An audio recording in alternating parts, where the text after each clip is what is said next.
bless me. Bless you. Hello, magpies, and welcome to another professional start of a very professional game. Here we are all together again, ready to play some Dungeons and Dragons for episode 2 of the Heroes of Heterodoxy. So today we have Dragon Spirit, we have Frank Danger, Lachlan, and Void. Say hi, guys. Hi guys. Hello. Hi Hello guys. there. Hey. So, we have been having a good week. I've been working a lot. I'm Yeah. excited to set some goblins on fire. Fuck I yeah. think I've had a good week. Okay. Yeah, I can measure messed it up as a my good schedule, week you know? if I have enough money to afford both food and my meds. You know, why look a gift horse in the mouth? Okay, true. So, we are all here together, united by the common experience of the awkwardness of the hour. For us Australians, it is 9 a.m. For Frank, it is what, 1 a.m.? Yeah, 1 a.m. now, so. Yep, we all did this to ourselves because we chose it, because we love it. Yep. All right. Love the enthusiasm. All right. Let's roll intro.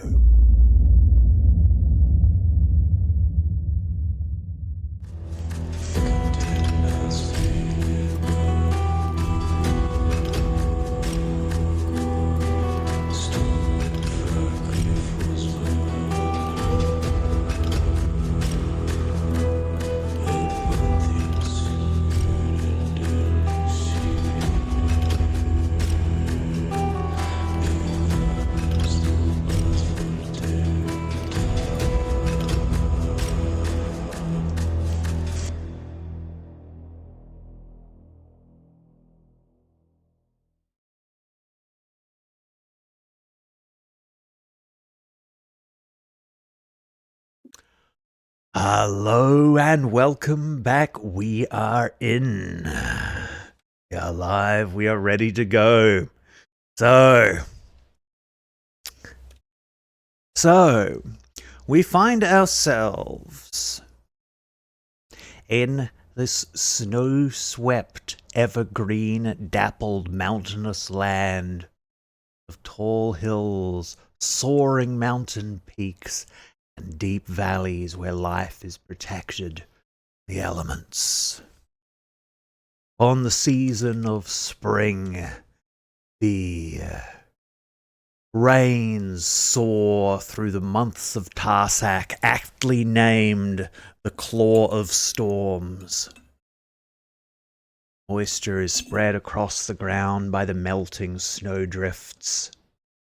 And in a small corner of this land, the mountain, the lumber village of Queva, surrounded by a ring of heavy pines set into the ground and sharpened to stakes to form a makeshift barrier on 3 sides, and on the 4th by a natural cliff formation, protected on all sides by ravages from dangers. But well, not from Frank dangers, I suppose. No, never. Never. Absolutely not. So, we find ourselves following a man as he makes his way down a thin, well-beaten forest path from a druid's enclave to the gates themselves. He carries a couple of earthen pots in his arms. Earthenware, but also covered in fresh-smelling dirt like they were recently buried, their tops covered over, sealing the contents by a wax-soaked paper tied tightly over the top to prevent the contents from spilling. Frank, would you like to describe your character, please? Yeah. My name's Maxwell Zola, and I'm a pretty cool guy. Yeah. Been here for about 6 months, and not too bad. A lot of hunters come in, a lot of nobles come down here for their kind of hunting is what they call it, but we all know what it really is. It's a little pony show. They go out there and they come back with the big bucks that we've been fattening up all winter, and they feel real good about themselves. So yeah, not really my cup of tea, but pays the bills. Yeah, and what do you physically look like? Oh, well, I would say I'm pretty handsome. About average. But what I lack in personality and appearances, I make up for in hard work. And, street smarts, stuff like that. I got a lot of hidden talents, if you know what I'm saying out there, ladies. Okay. So largely unarmed and unarmored too, I believe. So you would look perhaps unassuming, though certainly a man of the world. So you come from the Druid Enclave. Just outside of the town, you have just retrieved medicine from the druids there. There is the apprentice druid there, Dobreth. Young man of, I don't know, sometimes it gives you a little bit of the creeps. He has been preparing medicines to give to the barmaids for whom you work for at the Whistling Stag Inn. They suffer from various cramps and sometimes night terrors. So the druids provide them with a medicine. On this particular day, when you went to retrieve medicine from Dobreth, he seemed to be in quite a mood there. He was flustered. His domain seemed to show signs of having thrown things about almost in a petulant tantrum, and he almost looked on the verge of tears. And he just kind of thrust the pots into your hands and said, "Here, take the whole lot. See if I ever do anybody any favors ever again," and slammed the door. That's a whole lot of not my problem right there. Yeah. That guy's, he's always crying. He gets drunk and he tries to hit on the ladies. And, I've only had to talk to him once or twice, which is pretty good by the average. But, little crybaby, just, don't know what his deal is. Smells like ass, too. So, and we have, as you make your way back back through the gates, they open the gates when they see you coming and wave you through. Hey, how you doing? Maxwell Zola, you know me, come on. Hey, Zola! It is the quartermaster of the town guard there, a man who sort of has somewhat of the aesthetic of a great big fat southern plantation owner wearing Byzantine armor, perpetually sat upon a stool while other people do the work and he signs off on the books. Hey, Zola! Hey, my man. You working hard? You hardly working? He goes up and gives him kind of a slap on the shoulder. You know me. Hey, you should really think about what I was talking about. They got a dwarven boxing ring they're setting up out in Citadel Felbar. We could clean up, you and me. I manage, you do the work. What do you reckon, eh? You know how hard it is to knock a dwarf unconscious? Well, it couldn't be that hard. You're a full head and shoulders above him. Yeah, I may be 6 feet tall, but those guys enjoy it. I swear to God, they're bigger into pain than I am. But look, we'll talk about some numbers, move some things around, Maybe we could get my name up on a board someplace. That'd be pretty cool, huh? All right. Don't let me hold you up. As you wander away, he calls after you, "The North's not ready for Zolamania." Oh, yeah. Guy's never worked a day in his life. So, making your way back through the town, you're pretty well known here. People nod, sort of tip their hats to you. It's just sort of coming on to evening, and you get the smell as you wander down the side of the tavern of the evening meal being cooked, sneaks up and sort of like almost like the cartoon trope of where the smell wafts out the windows and you sort of drift along on the smell drawn in by it. Sounds like they're cooking up a beautiful big old stew today. Yeah, oh yeah. The perpetual stool. Yeah, I like that. Like that. Yep. I tell you what, when the sun goes down, that's when the real work starts. Ain't that right? Zola kind of looks around and there's no one. Oh. No one to high five. Still talking to yourself, huh, Zola? We gotta stop that. People are gonna start noticing. Luckily, the only witness is the silver-leafed tree that grows outside of the out the front of the Whistling Stag Inn. Arguably one of the most valuable things in this town. It is a gift to the town when they joined the Silver Marchers Alliance.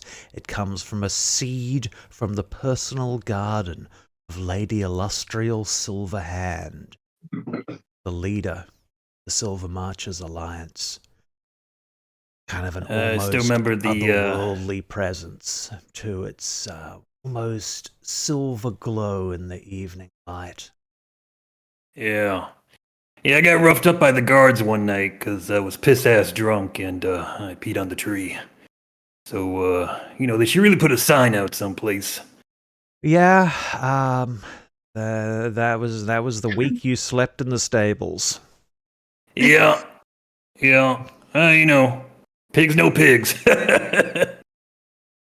So, walking in to the main room of the inn, cast your eyes around. You see Raylin serving the counter there. The usual regulars come in for their drink after work before they head home to their wives or their husbands.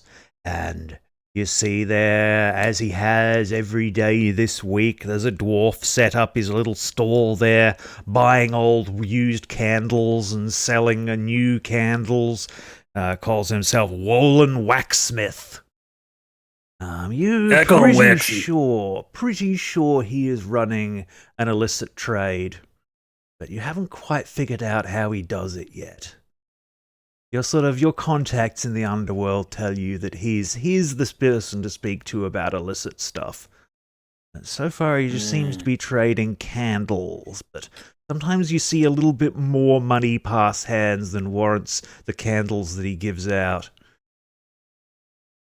But I'm telling you, I can't figure it out, this guy. yeah, yep.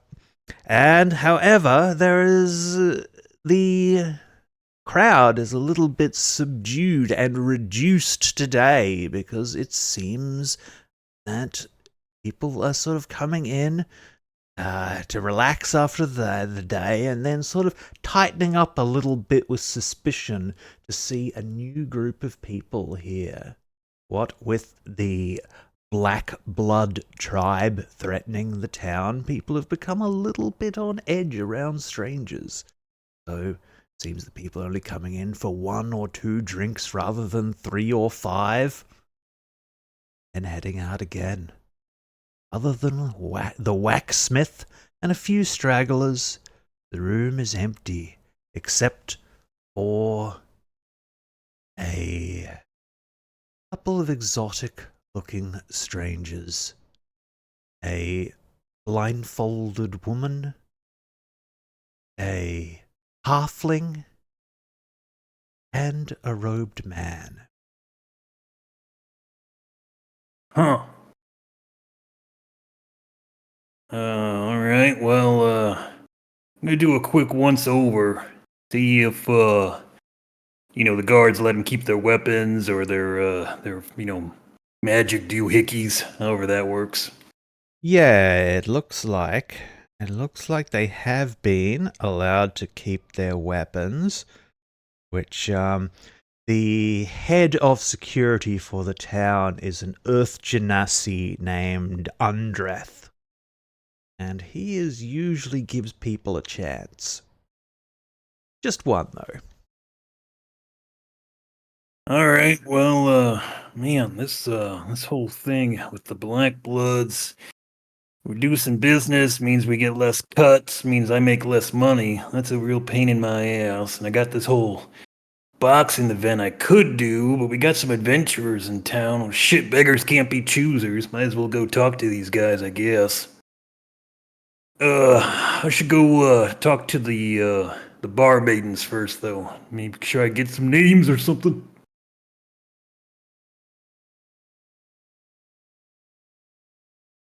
Yeah. So you approach Raylan, and she's like, "Oh, Max, look what I got." And she opens her cloak a little bit to the side, and there's like a little a puppy there asleep in the crook of her arm. Isn't he just adorable? We have to protect it. At all costs. If anyone harms that dog, I will destroy them. All right? He nods enthusiastically. All right, you got a name yet for it? Flowers. That's a tough name. That's a real tough name. They're gonna get picked on. That's gonna make them tough. I would know. I had kids calling me Maxwell. That's not exactly a popular name where I'm from, you know. Not a lot of guys walking around Damarin being called Maxwell. The a man named Sue philosophy of naming. That's right. Flowers is gonna be the toughest fucking dog in the world. I guarantee it. Anyway, those He smiles adventurers at you here, any both problems from broadly them? and softly. Oh no, not at all. Dobreth came around again, and they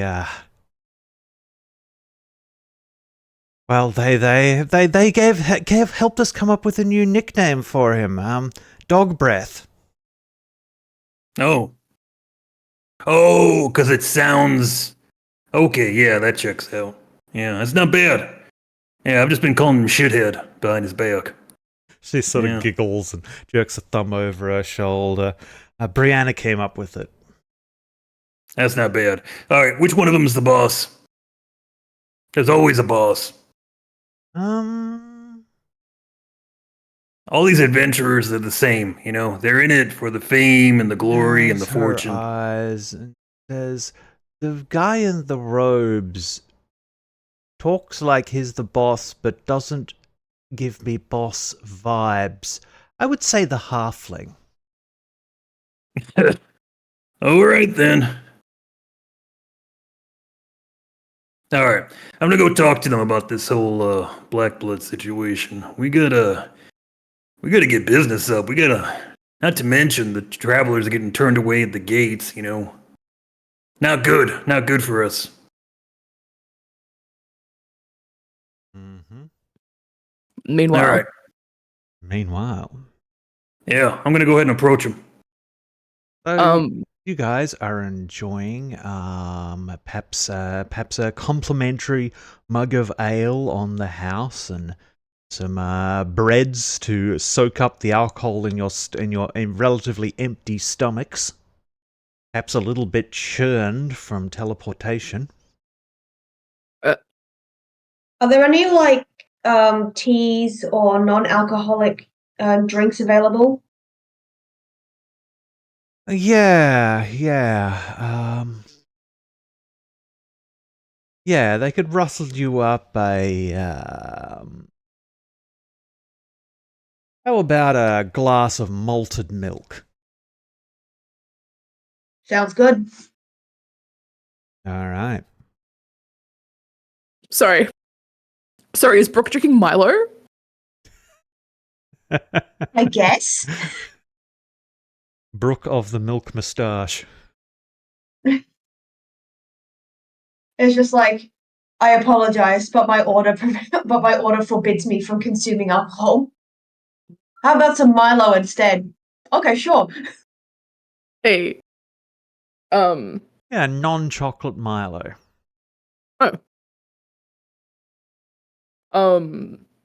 I think settling back into a tavern, drinking alcohol, like sipping at it. Dia's not going hard. Dia's sipping at it.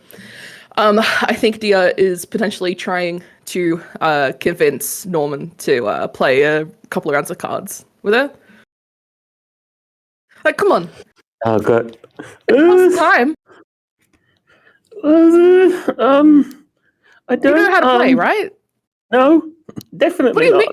You don't know how to play? Oh no, I'll teach you. I mean, that's fine. We all got to start somewhere, but you still have to bet even when you're learning. I mean, Lachlan, is your middle name Mark? Yeah. Hmm. come on, like Oh god, I'm sorry. I'm just trying to think of reactions. Hold on. You It'll put me on the just- spot and made me just- actually think about doing things. just a hand, but we'll do a practice hand before we throw money in. Oh, two. I'll even give you 2 practice hands before we throw money in. I'm pretty sure Brooke just sighs audibly from next to you. It'll pass the time. Because we're not going anywhere. I don't think it's a good. It's a wasteful indulgence. of activity. Norman is No, desperately looking at Dia, Indulgence. trying to like mouth at Dia, get me out of here, or get me out of this. Wait, mouthing at Dia or mouthing at Brooke? Fucking Brooke, sorry. Yeah, mouthing at Brooke. Brooke, of course, cannot see this. Perhaps the hero to your salvation. A tall man strides over. Hey, how's it going? Hey, you got some cards? Yeah. I trying to convince this one to play a few rounds with me, but he's being I think I'm What, being told no. A scaredy cat? Yeah. What's the matter? You don't know how to play? I mean, it's not exactly like it's a sin, but also it's discouraged because I'm the representative. Not you Of as well. course. One Oh, of you're these wasteful a representative. endeavor. Who do you represent there, pal? Well, I am a war wizard of Cormia, and we are here on a diplomatic sort of mission. What better diplomacy is there than playing games with people, friendly competition, promotes chatter, definitely not swindling them of cash. Like, come on. Yeah, look, my Cholton's pretty rusty, but maybe I'll start over. Nice to meet you. The name's Maxwell Zola. You can just call me Zola. I'm the muscle around here, and well, if you don't mind, I wouldn't mind playing some cards with you. I've got some topics I wanted to discuss with a party of Zola kind of looks around. Adventurers, diplomats, Yes. some Yeah. kind of half sibling situation.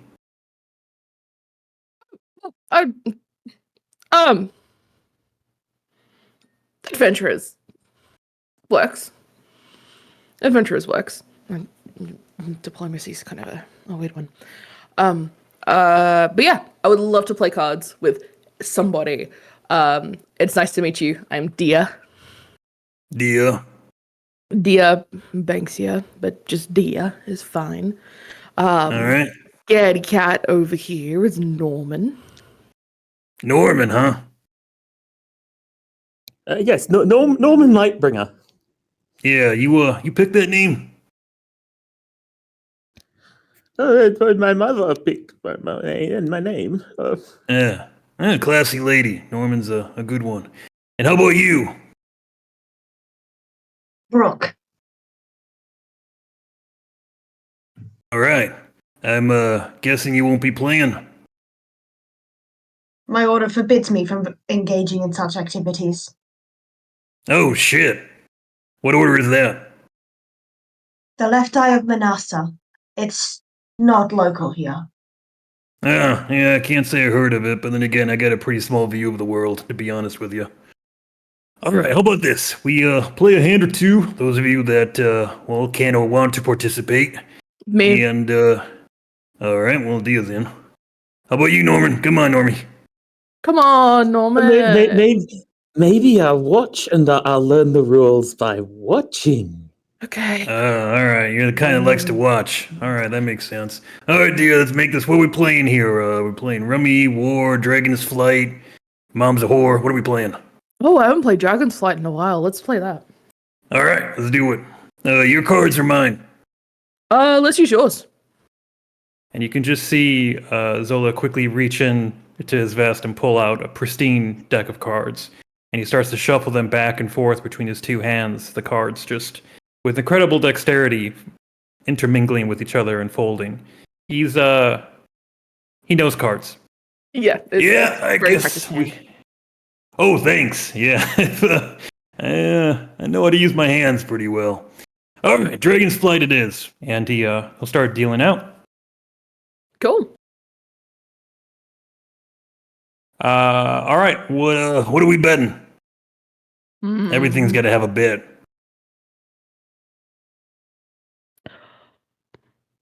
What are you thinking? What are you feeling? 2 gold. All right, I'm in. All right. Here's my 2 gold. Set it on the table. Yep. Dia also sets 2 gold. All on the right. table. And then how do we want to do this with mechanics? Because I have I have proficiency in my playing card set. So what sort of game are we playing? Is it sort of what stat would you describe attached to the game? Is it like a brain game? Is it a trickery game? Is it a put your cards down fast game like Snap? Or Speed? I don't know if you guys ever played Speed. It's like two-handed solitaire. It's fucking cool. Yeah, I've played Speed. Sometimes I sit on my hand so it feels like a stranger.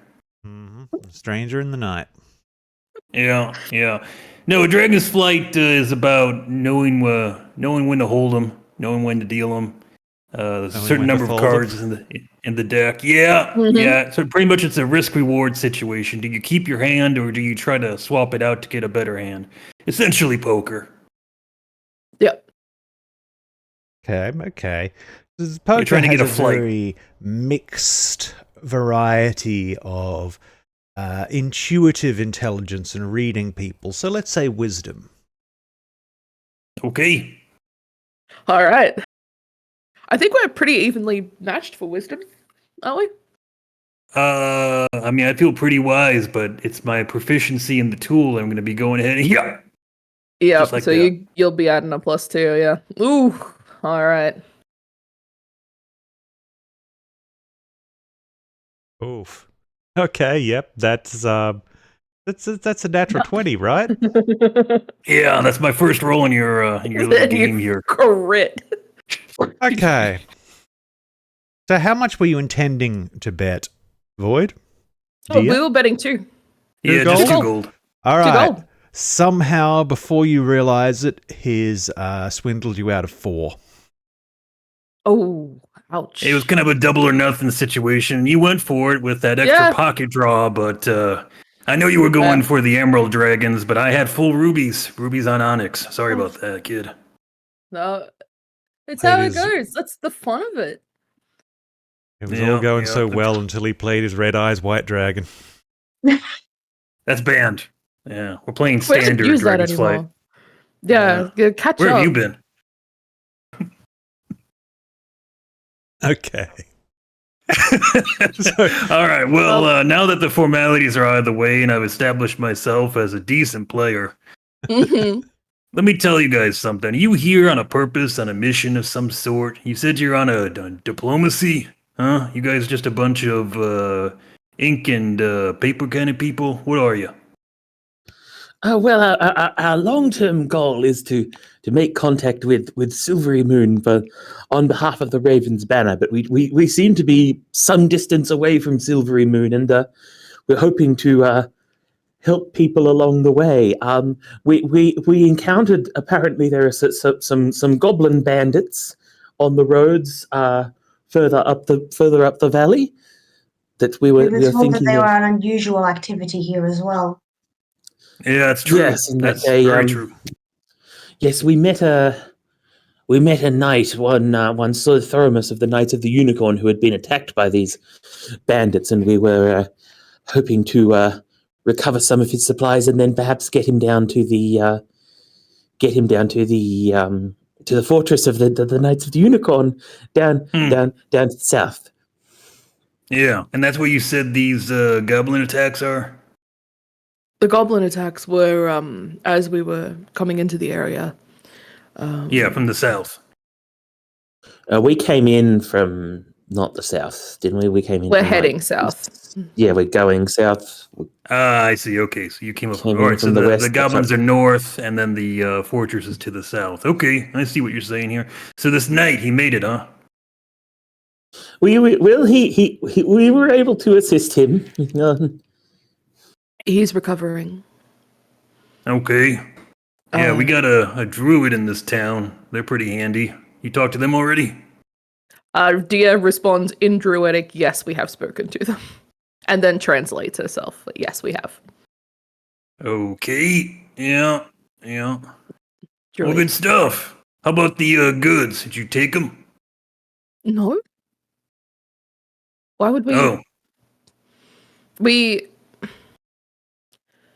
He had some possessions on him that are with him being kept safe, but there are other things for us to recover potentially with the but we haven't kept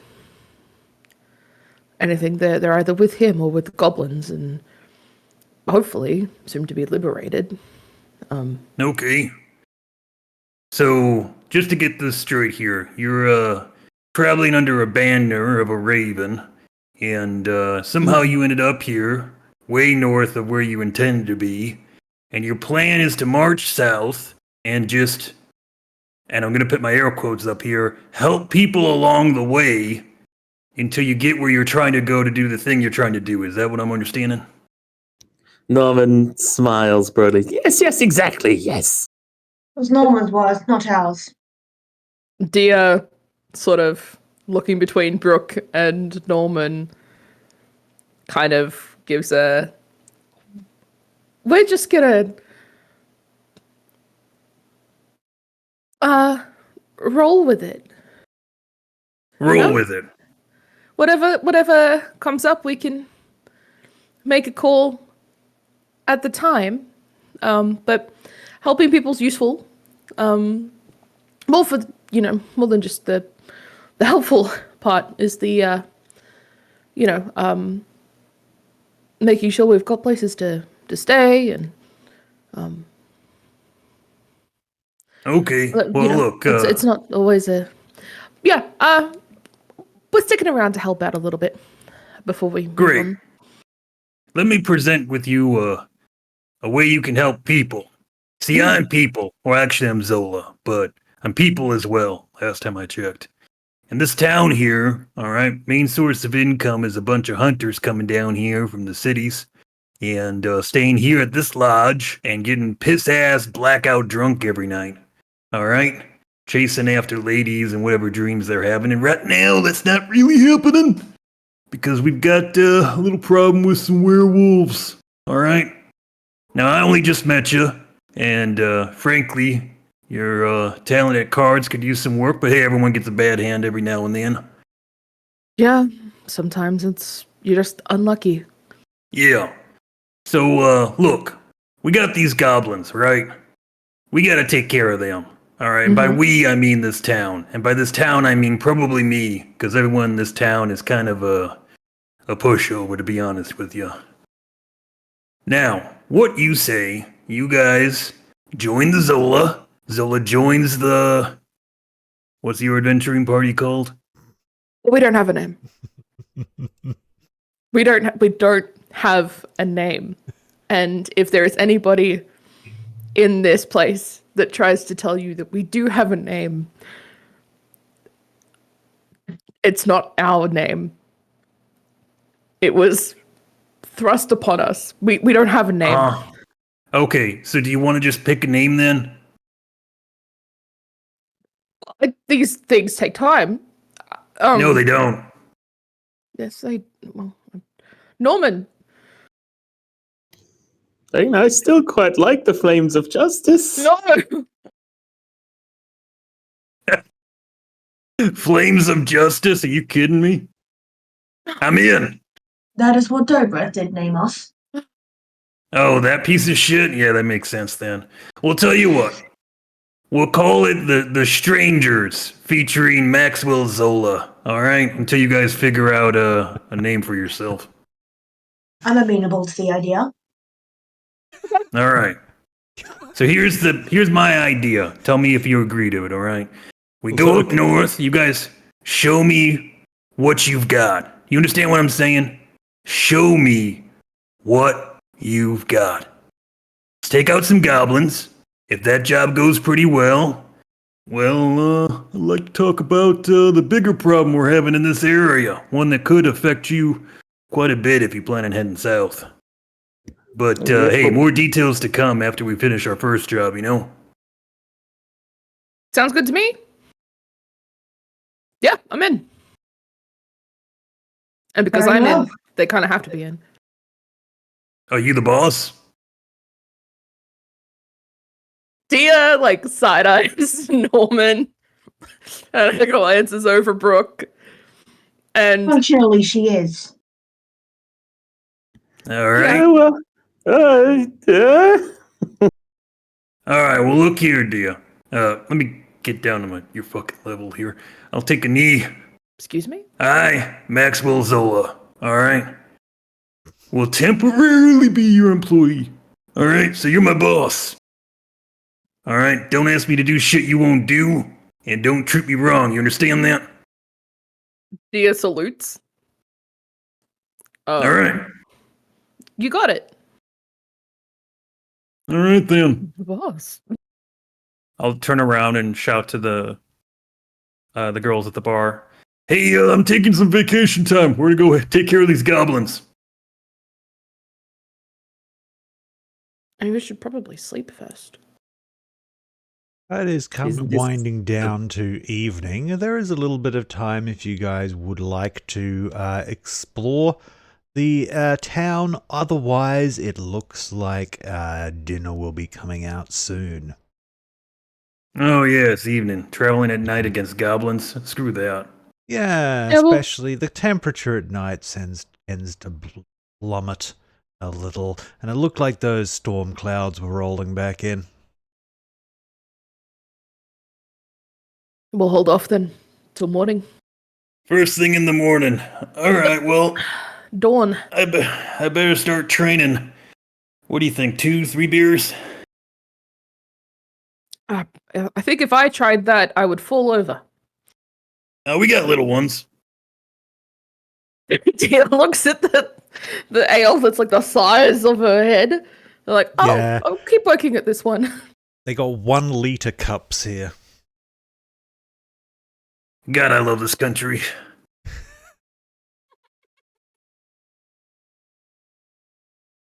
But yeah, I don't think Dia's interested in exploring or wandering around. Okay. Yeah, I don't exactly think it's going to be the most productive go either, considering exactly how suspicious everybody is of us. All right. So settling in for the evening. The sound of Brianna's soft singing voice from the kitchen as she finishes cooking up wafts in through the open kitchen door. Quite a talent. sort of the soft, smooth, yearning Celtic sounds of her voice reach your ears, calming and evoking distant memories of home. Her voice draws you in. Could you all make wisdom saving throws for me? Oh shit!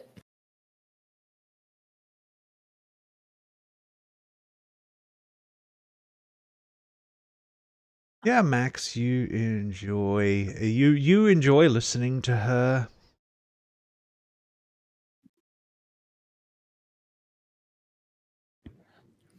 Why is Roll20 Damn. making all of my rolls with 2 sets of dice? What have I done? 1d20. Well, no, because I did that one from the character sheet, but it decided Mm. to give me a roll with advantage for no reason. So, as you all sit there in relaxation, listening to the beautiful singing voice of Brianna, Brooke stands up from the table and Oh, no. just very slowly,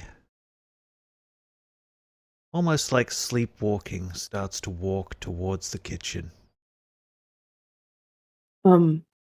Brooke? I can't control myself. Brooke? Very Brooke? wordlessly, she just walks on. Dia gets up to follow, because I think, like, instinctively, like, habitually, like, you know, knowing full well that Brooke could handle herself. There's also the, well, when it's noisy, when it's been raining, when things have been sort of, like, getting in the way, Dia has been helping Brooke navigate. And I think Dia's immediately in, like, assistance mode, like, whoop, where are you going? What are we doing? What's going on? What's up? Am I responding at all? No. Can I? Instinctively, Brooke's hands go up to guide herself around the counter, steps behind it. Brooke? Ray Lynn looks up, is like, hello? She says, as you walk past behind the counter. Do you follow her behind the counter, dear? Dia, like, shrugs and sort of looks perplexed. Like, I don't know what's going on. This is unusual. She doesn't just do this. I don't know what's going on. Can I come back there to sort of try to snap her out of it? Or help? How would you like to do that? No, I'm asking for permission to go behind the bar. I'm asking the barmaid for permission. Raylan kind of shrugs and is like, can't put the genie back in the bottle, I guess. Dia scurries. I think Dia wants to potentially, like, if sort of tapping and grabbing hasn't worked, I think Dia's going to try and, like, stomp on Brooke's foot, or, like, punch in the like, I guess, like, at Dia's height, probably, like, the thigh. Okay, enough to do damage? Trying Not that you could particularly to do damage with your strength. I was gonna say, Dia would try to throw some weight behind it, enough to be shocking, like, but not enough to do, like, a permanent sort of, you know, like, just a little knock. Shoulder Okay. check the back of the knee. That's a good halfling move. Yes. Okay. So as you kind Roll an of attack. thump into the back of her knee, Brooke, suddenly you find yourself in a briefly unfamiliar terrain. falling back, catching yourself before falling back on the ground there, and the singing stops at the same time, and Brianna's sort of standing there in the doorway of the kitchen, looking out, like, can we help you? And you sort of gather yourself and feel the vibrations through the floor and ground yourself and realize you're not where you were just a moment ago. What was I just doing? Walking. You weren't I- saying anything. You weren't I- responding. You were like you were just you were. I don't know what you were after. I don't know what you. I don't. You tell me what you're doing. I don't remember. Brianna points at you with a soup ladle and looks at Raylin and says, "Cut her off." Goes back into the kitchen. Raylin kind of shrugs and is like, "Okay, no more milk, I guess."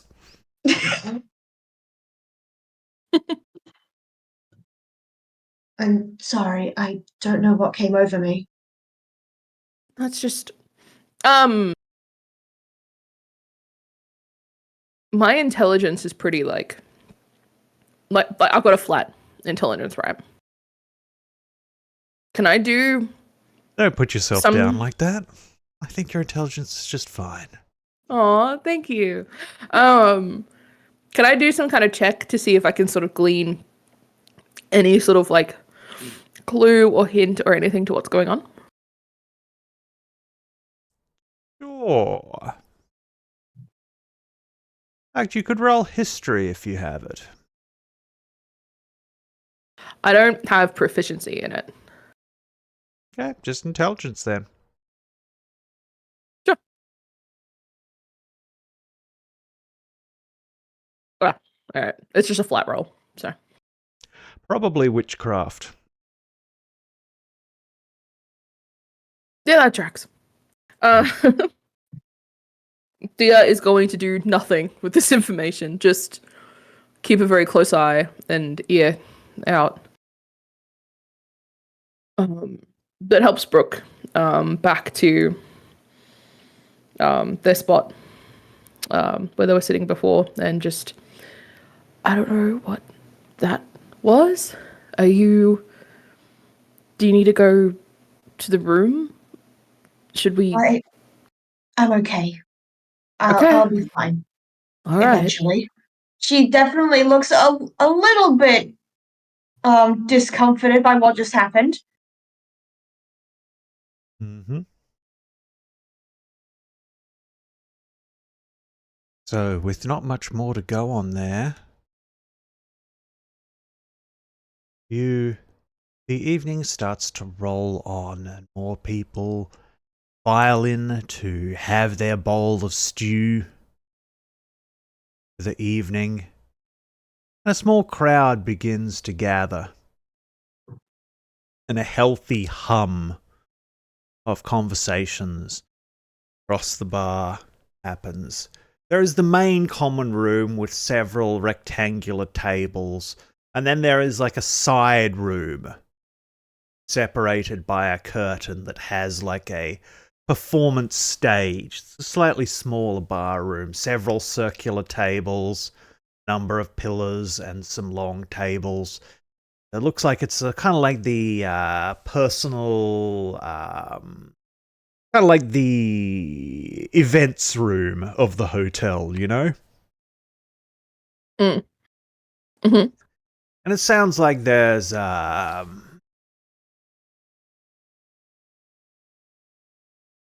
little bit of music comes from there. You guys could shuffle in there if you want to take part in the evening's entertainment, or you can just stay out here for the fireplace and for the food. Sure, deal. Go check it out. Right, after a local man playing the recorder relatively well. Oh. Like a long wood recorder with a sort of a deep earthy tone. No, so like a baritone, a proper recorder. The only group of the people who have filed in who perhaps stand out more than you guys is, and boy do they stand out, is amidst this, early medieval, feel, there is some distinctly Renaissance fashions there. There is a man in dark robes with a purple cassock, a high collar around his voluminous robes. An elderly man is escorted at his table by a number of dark-skinned, mercenary-looking men in that kind of Landesknecht sort of very puffy, flowy, multi-layered and sliced sort of Renaissance guardsman, sort of like your Swiss guard sort of look of a uniform. Yep. Yeah. All of his bodyguards seem to be very heavily armed, carrying at least 3 different swords of different lengths, a halberd, and what looks like a flintlock rifle. Would Dia have seen firearms like that before? That's up to you. You Well, trying I to guess figure I out might- what that stick is? It's vaguely familiar, but not. Yeah, look, those guys look like pretty serious business. Look at their gear. Oh, I'm not planning on even approaching, but Well, actually, you might know roughly of what order these people are, Maxwell. Oh yeah? These are some of the mercenary army that occupied your homeland. Oh, great. Never Yeah, thought you'd see them this far north. yeah, in Pilters, right? Yeah, technically they are of the Shaka people, but they are the mercenary army of the King of Impiltur, King Vladimir. Let's see here. I had to cross Demera, the Moon Sea, Anarok. They're pretty far off from where they fucking belong. Which, by the way, isn't Demera. Are they going to be an issue? I wouldn't pick a fight with them, but hey, they're mercenaries, you know. Whoever has the money, that's who they fight for. No fucking honor, but honest work. Fair enough. So for now, we just avoid them. Hey, they're paying customers, and we're the only place around. so yeah, Mm. we avoid them. Their ward, this old man, takes the stage after the recorder player and starts like a storytelling through the room that kind of reads a little bit more like a sermon. He starts to begin to tell the story of how the world was created. Dia is instantly sleepy. Like immediately. Yeah. The moment Dia realizes what this is, Dia's energy levels like halve instantly. Okay. She's already worked this out. Yeah. Lachlan or Maxwell or Brooke, are I- you all paying attention? Norman probably thinks that he knows it all already, but he's probably listening to be polite. Yeah, just for narrative, as how little or as much detail I give you is based on how much attention you're paying. So, Sure, Brooke is actually somewhat interested in this. okay. Not to mention she's got sensitive ears, so even if she wasn't paying attention, she'd probably pick up half the stuff anyway. Yeah, yeah. At least people shut the fuck up to listen to him. There's like one voice in here. He tells the story of how the world was created. How in the beginning, and this is probably very different, but similar, has some similarities with the Kalashite creation myths. Interesting to see how different mythologies intersect and where they overlap. He tells the story of how in the beginning there was one goddess who was the twin goddess, both both light and darkness, and that the places where light and darkness overlapped and created friction, they began to create the world, the heavens, and the stars, ground, but nothing had a certain form. Everything existed, a potential space. It might be, but it not yet quite was. But yet, as the possibility for things came to be, the twin goddesses gave birth to a third goddess, who ruled over all matter, all things that were. She was Chauntea. And Chauntea wished to share her gifts. So she invited gods from many other worlds and realms to come and share domain over the many bounties of creation with them. Keeping for herself her prize, her magnum opus, life. And so turning to the twin goddesses, Chauntea asked that in order to allow life to flourish, there should be light and there should be warmth. And the part of the twin goddesses that represented light agreed and wished this to be so, but the part that represented darkness argued that the life that could exist in the cold and in the darkness should be enough for Chauntea. This conflict within the twin goddess raged, divided amongst herself. The light goddess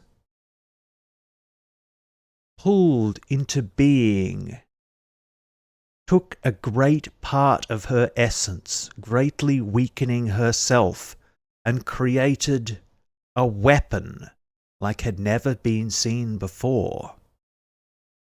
Perhaps Dia starts paying attention now. A little bit. Like, oh, hang on. And with this weapon, she flung it into her sister, severely wounding her, weakening her sister as well, so both were weakened. And through the rift it created between the two, it sliced the twin goddess in half, and thus light and darkness became separate, and the light became Selune the moon, and darkness became Shah the night. And where it cut the earth open, where it cut the world open, it bore a hole through reality down to a plane of eternal fire, and created the sun, and light and warmth fell over the world. And into this world, illuminated, came a stranger from a faraway realm. This stranger's name was Ogma, and he named all of the things. And thus he gave them form and reality. he defined their essence down to a single possibility, and thus he gave all things. He shaped the world. All of this creation we owe to Ogma.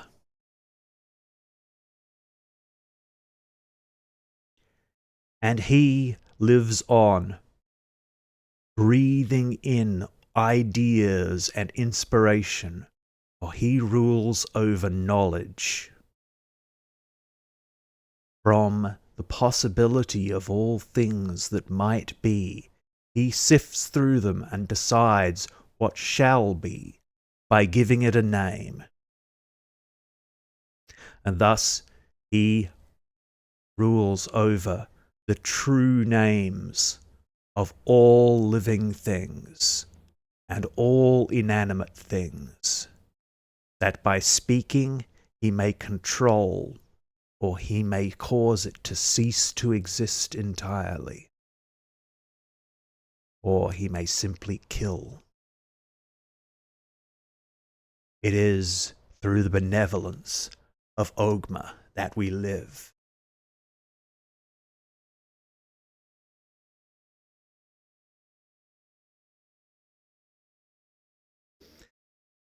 Now, Jesus Christ.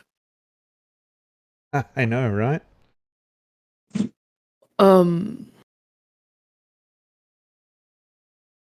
Dia stands up and leaves the room. So, of those left, does anybody have proficiency in religion? Negative here. Mouth is full. Norman has I do. religion. Okay. I mean, Dia also does. But Dia's walking out. Yeah. Dia's heard enough. To roll. I could roll from what I've heard already, but Dia's done. Dia already. I think you've already ascertained what I'm about to say. You've gotten the vibes. Yeah. So, okay, that's a natural 20. Is that a crit? That is a natural 20, yes. Okay, with that, you are able to ascertain not just the general vibe, but you know exactly to what order this man belongs based on the way he talks. Ah, damn.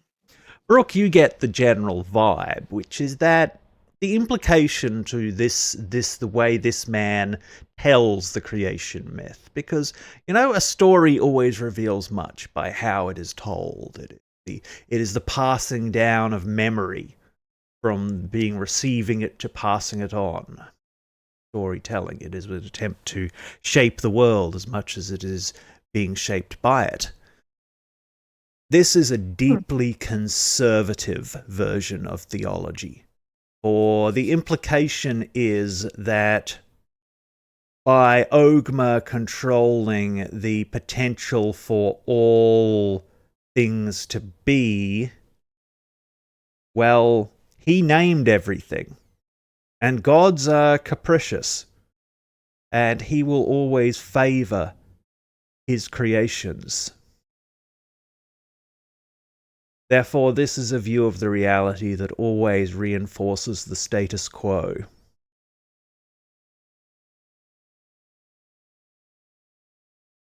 Lachlan, you would manage to ascertain that this man is a lawmaster from the vast, an empire conquered by Impultur. That is where the old traditional Church of Ogma comes from. That sort of clings to the old ways, ruled over by a patriarch, kind of like a pope that is highly right, so this influential. is like a papal rump state kind of, or that this person. Yeah. Is the empire like completely being conquered, or is it just a fragment of what it once was? The vast is about as conquered as you could imagine a place to be. I think I need to reread your docs about about what things, what religion, what religion Cormierans generally have, and what religion Lathander. specifically Norman would have. Lathander and Lathander is the Ogma patron. have a close relationship within the Inquisition. Yeah, and like Lathander is the patron god of most of the paladins, whereas Ogma is the patron god of the wizards. Yeah, So- you would ascertain that this man has a heavy golden amulet of a sun around his neck, which represents the kind of the final form of the Church of Lathander. The typical Church of Lathander is the rising sun. The fully risen sun is like saying, this is the complete theology. So this man is from the Inquisition, but he is specifically a probably lawmaster of the largely- vast. Right. So Norman probably largely agrees with the story that's being told and its interpretation. But Norman still probably does not want to get too close with any inquisitors, because even if you do agree with an inquisitor, it's still not a good idea to actually get close to them.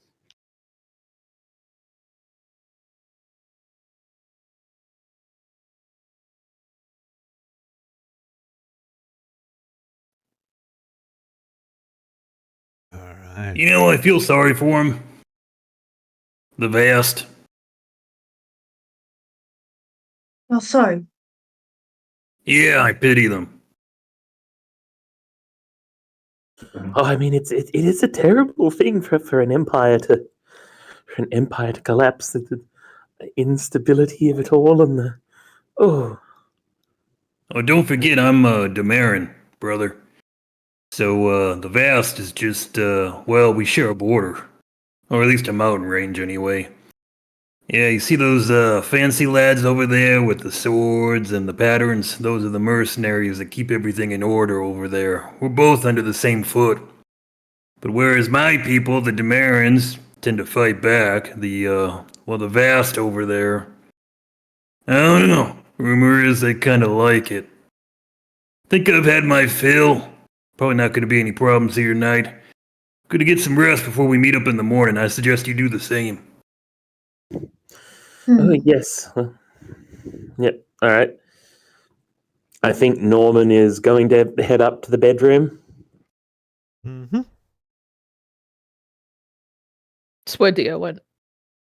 It looks like, Um, having finished his sermon, the lawmaster is finished here, not just for the night, but he sends most of his mercenaries out to prepare his wagon. It seems like he is moving on from this town, having finished his period of preaching here.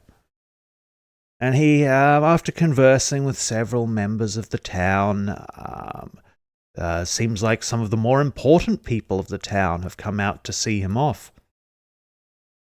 He makes a general comment to the crowd about continuing his journey on to spread the light of Ogma and to oppose heresy wherever he finds it. As he does, you see him make a marked, sharp glance towards an armored woman sitting at a table alone. She has like a little wooden bowl in front of her by which she's collecting alms, essentially like begging, and she has kind of the look of like a warrior monk about her. She has the trappings of a military order, perhaps a squire or a minor knightly order, wearing a blue and white tabard with a red scales, like the scales of justice emblazoned upon the front of it, which seems to be okay. begging for alms, and she has a number of loosely bound books, or at least bound together stacks of paper that she's handing out to people who offer her alms. The lawmaster makes his exit from the room. One of the mercenaries hangs back away, and looking at the ale in the bottom of his mug, he spits into it, and then as he walks past the woman, he pours the spat-in ale into her alms bowl. And they exit the room. She just kind of empties it out on the ground and starts polishing off the copper pieces and silver pieces she's got with the corner of her tabard. You know what? I'm quite certain that I'd be counted as a heretic if I were to ever explain what I'm part of. So, you know what? I'm gonna get up. Just move over to the begging woman. Mm-hmm. Are you quite all right? Her voice as she greets you betrays the sound of smiling. And she says, "Yes, I'm quite fine, thank you. Don't worry about me. I'm a soldier. It's not that a little bit of well, let's just say I should have to be prepared for much worse than that." Understandable. "Are you all right?" she says, and you sort of feel the sensation of her hand just sort of like wave up and down in front of your face. Says, you seem to be doing very well. It's You negotiated through that room. That blindfold can't be very thick. Or is it? Is this a skill? Oh, are you some kind of knight? I suppose I would be. It's an old wound, one that I've long since grown accustomed to working around. She is sort of her chair kind of clatter back and send vibrations through the floor as she kind of gets to her feet and bows heavily at the waist before you.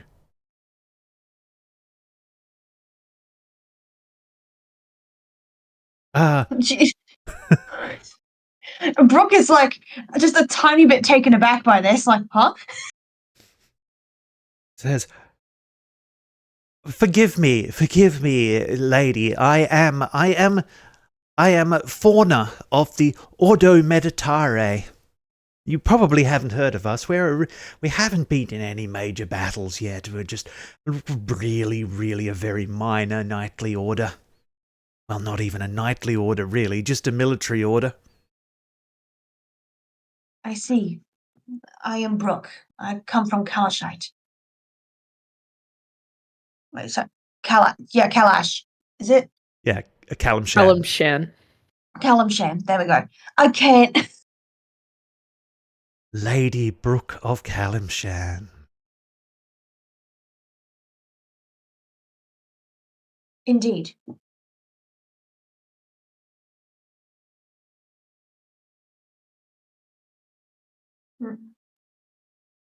You hear kind of her armored foot just kind of grinding into the wood floor a little bit there as she sort of stands there a little bit awkwardly.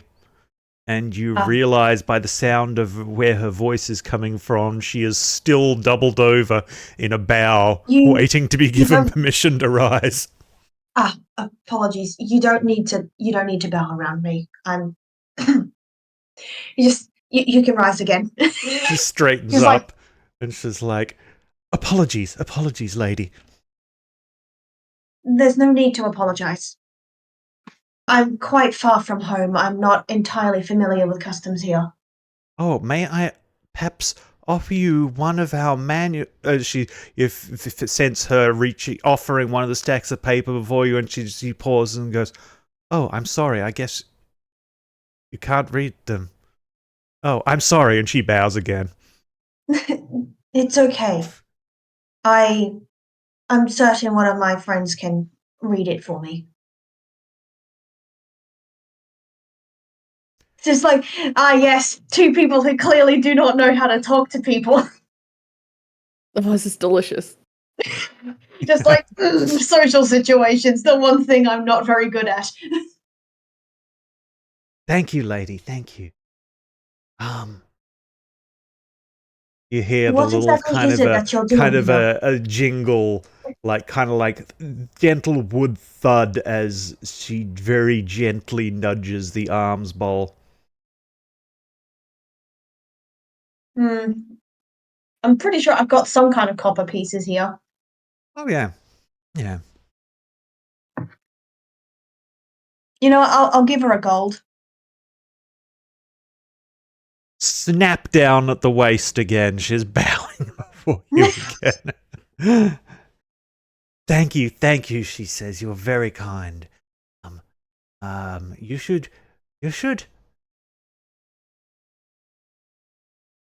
Mm. You know, I bet your fighting style, I bet you would get along with the head of our order. You should come seek us out, the Ordo Meditare in Rovenwatch Keep. Okay. I'm just gonna write that down. We have just a little courtyard there. Yeah, I'll add it to the quest log in the Discord. Yes. Well, I'm certainly interested now.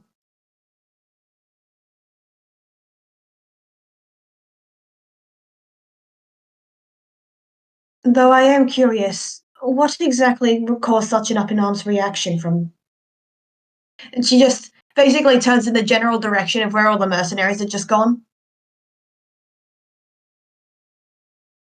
Oh, some people just sense her sort of waving her hand in a kind of a vague gesture, kind of trying to articulate something difficult.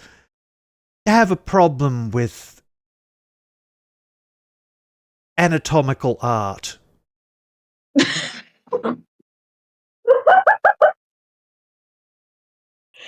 Oh no! Just like... The pamphlet's pretty got sure- titties on it, doesn't it?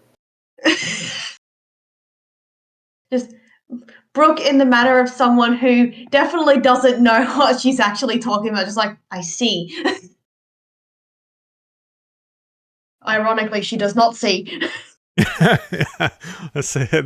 The irony is completely lost on Fauna, who you sense nodding enthusiastically, and she's you hear like her chain sort of rattling and her flat helmet just kind of bouncing up and down in her head as she enthusiastically nods and says, "Yes, it's all for good purposes. We are, we believe that people should be able to defend themselves and."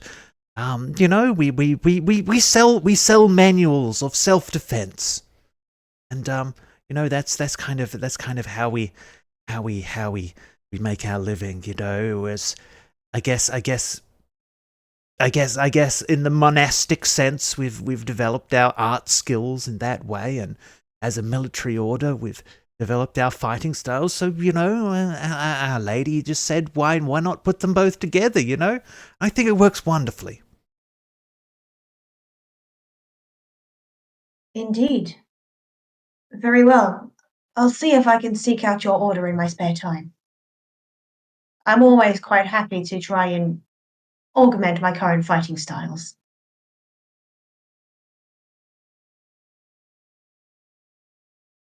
Thank you, Lady Brooke of Kalimshan. One final bow. I might try and see if I can grab one of the papers, even though I can't read it. I'm sure Oh yeah, someone else will she read it handed to you me. one. She handed you one. Oh, wonderful. It just feels guys, like I've got a some quest. simple linen pulp paper with some holes punched in it, bound by some lucets, some sort of like shoelaces tying the stack of paper together. Just like, It's like, hey guys, I got a thing. I'll do basically a relatively casual bow and leave her to her devices. So you all head up to your room. Well, I guess are we retiring for the night then? Oh yeah, Dia is Dia is already laying on the floor, staring at the ceiling, kind of glaring, maybe fidgeting with the piece of flint, a little bit, like Dia's like trying to sleep. So Yes, one long rest, please. Yep. yes, please. I suppose that Norman is also. Was there only one bed in the room, or was there two There are beds? What's two two beds in the room. So who goes Norman without? Norman is going to take one of the beds, the bed that's probably closest to the door, and shove it into the corner, just so he's as far away as possible from the women, and no one thinks that anything untoward has happened. Okay. long rest. There are two comfy seats opposite a fireplace as well, and that'd probably be easily enough for Dia to curl up in one. No, Dia is sleeping on the floor. Okay, on the I said floor what I said. it is. I said what I said. I'm You think- guessing the. Oh, sorry. No, I was gonna say, hermit background, lived away from society for like. No, Dia sleeps on the ground. Mm-hmm. Alright, so Maxwell, you go to sleep in the other guest room that has a big fireplace. This is more like a kind of a communal bunk room, but none of the beds are in use at the moment, so you can easily take the one closest to the fireplace as the evening cools down and the storm rains roll in, a thorough soaking as that pitter-patter against the windows of the steady roll of the rain in sheets blanketing over the roof, its fingers tapping at the windows. There are some creaks on the floorboards outside of your room, Dia and Co, as a couple of other guests return to their rooms opposite the hall from you. You hear their doors close. And then you settle in for the night, only to be woken up by Flowers. Her first night, the little wolf cub's first night away, alone, away from its wolf brothers and sisters, starts howling and crying and carrying on, and from downstairs, and soon you hear a complaining Brianna make her way upstairs and check herself into one of the guest rooms to get away from the crying dog.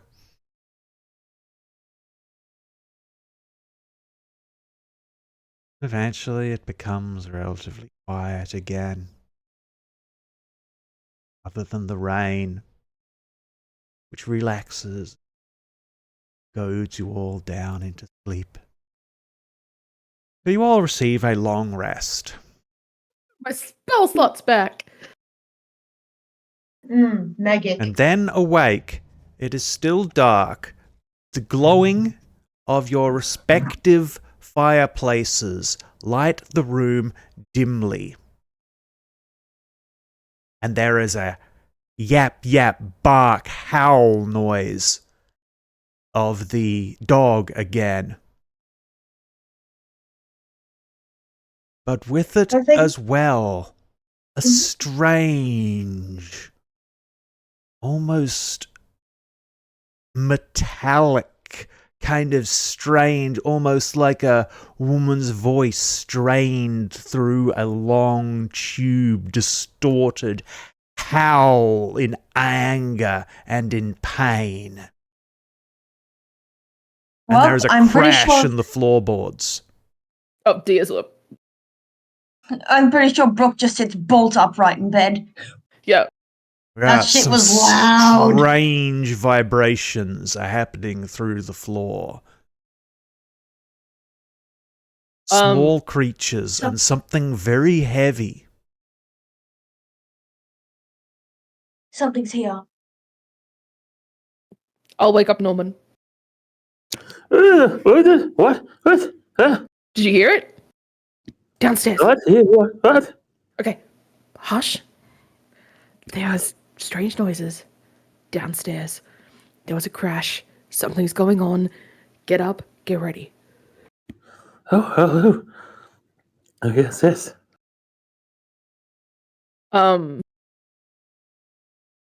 Dia? I mean, I guess Dia kind of has like a... I got a quarterstaff, so Dia's got a big stick. Make sure that she's got the big stick with her. And is already like easing the door open, sort of peering out, trying to see what she can see, or hear what she can hear a little clearer. Without the Maxwell, door you being have in the way. awoken as well. Well, looks like I get a pit on my killing hands.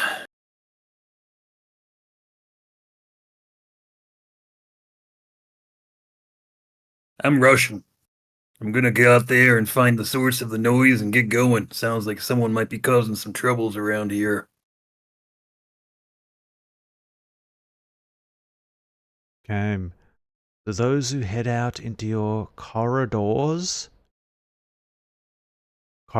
join with the balcony flanking the main hall of the inn.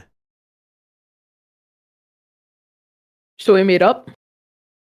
You catch sight of each other along this balcony, but more so you catch sight of what lies below in the main hallway, in the main open area of the tavern room. There is several small armored creatures, their long shadows flickering against the wooden walls as they're cast by the central fireplace in the center of the room, their weapons raised as they fight off a strange tree-like creature that staggers and thrashes around almost like in a delirious, delusional state, swinging its tree-like arms at these little creatures. The wolf cub in the corner of the room, backed up, snarls and barks at the whole noise going on. There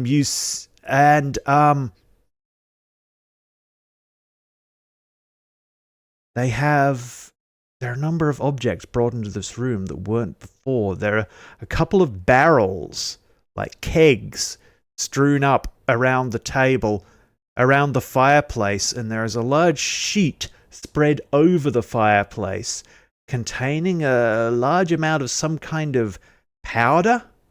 Almost looks like they're cooking over the fireplace. Yeah. Yeah, time to start hitting things. Yep. So you guys can Dia is no longer being jump silent. into roll 20. I will move you guys to the correct map. Permission to roll initiative there, Dungeon Master. Permission granted. Okay, the right map should be loading in for you. Damn, I'm on fire.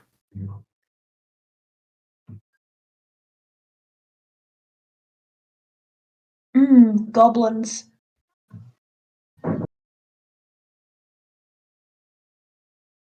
Yep, they be goblin. I am doing great. So you see here, we have the tree-like creature, group of goblins downstairs, all weapons raised, threatening, fighting the tree creature. You all arrive at the top there. So we were going to roll our initiative numbers and just keep them in our heads for a moment. Mm-hmm. I'm just going to roll. Okay. All right. So did anybody roll above a 20? Yeah. Present. Okay. And anybody roll a 15 to 20? 19. Okay, Norman. Anybody roll a 10 to 15? Nobody? Okay. Brooke, didn't you roll a 12? Has Brooke rolled yet? We have. And unfortunately, it was not a here's good Brooke. roll. Right. Well, I mean, Void's roll was worse. Okay, 1 to 5. Hi. 4. It's me. 2. I crit failed my initiative roll. Honestly, Nice. not the worst roll. The crit failed. Yeah, It's pretty bad, though, yeah. it's pretty bad. Not the worst, but it's pretty bad. Not the greatest. Rolled a goddamn 4. Okay. All right, that'll do. All right. So, acting first, we have Max. So we should be able to see there. We can. If you're measuring from there, I'm assuming you're just jumping straight. So we have a 2-level map here. We can see. Yeah. So you're thinking Yeah, about and I'm, jumping straight from the top level. I'm an acrobat. Yeah. Mhm. Yeah. So what kind of height are we looking at here? Oh, if you fail your acrobatics roll, you would take full damage, but there's definitely means for you to get down. There are pillars, there are tapestries, there's a big rope that hangs a chandelier from the roof. Okay. So what I'm gonna do here? I'm gonna ping my target. All right. You seeing that? Yep. You want to move All right. straight to him. All right, roll an So I'm acrobatics gonna- check. Yeah. You can just see me kind of pound my chest a little bit. Some King Kong action there. From just the go, top you know what? rope. From the tippy top. All right. From the bottom of my goddamn heart. This will be, all right, the best leg drop of my life. Let's do this. And so I get a running going, and I'm going to drop the old leg from the top Here rope comes all the way Maxwell down with here. the chair. That's right. All right, let me get this going here. So first, we'll do an acrobatics check. I got 40 feet of movement, so I'm feeling I got enough movement for this. Oh, yeah.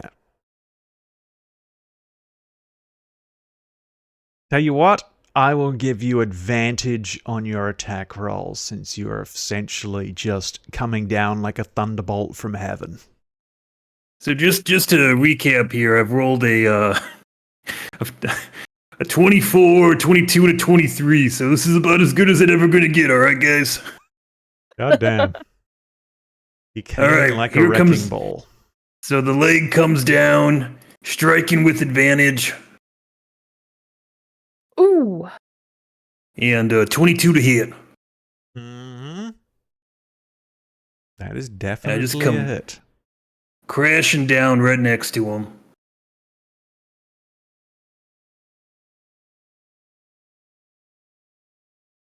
All right, I hit him for 6. How's he looking? He is looking pretty goddamn beat up. Just kind of... I'm going to say you knocked him prone even because of the theater of it. All right, then. Well, it's a good thing I know martial arts, baby, because there's another one coming as a bonus action. All right. Yep. Wapow. So I'm going to go ahead, and while he's on the ground, just like, oh, you like the first one? Here's the sequel. And I go ahead and just absolutely elbow drop him in the face. So because he's prone and I'm attacking from the top, I'll get advantage on this attack. Yes, indeed. Okay, that's a nat 20. Yeah, eat shit. Okay, he Eat is shit. gone. The elbow comes down, all right, and just enters his face cavity, all right. And that cavity isn't a cavity anymore because, well, I'm in it. I'm there. That's your I face reach now. over and I slap on his chest. 1, 2, 3. That's my turn, baby. Okay. Norman, would you like to top that? I don't think that Norman can top that. Norman's very happy that he is up and the goblins are down. So Norman is just going to use his arcane blast, which is definitely not eldritch, and blast. I'm going to blast the goblin that's like the furthest north. I do not know any of these tools, but the goblin that's furthest north, who's like almost directly underneath me, yeah, that lad. Yeah.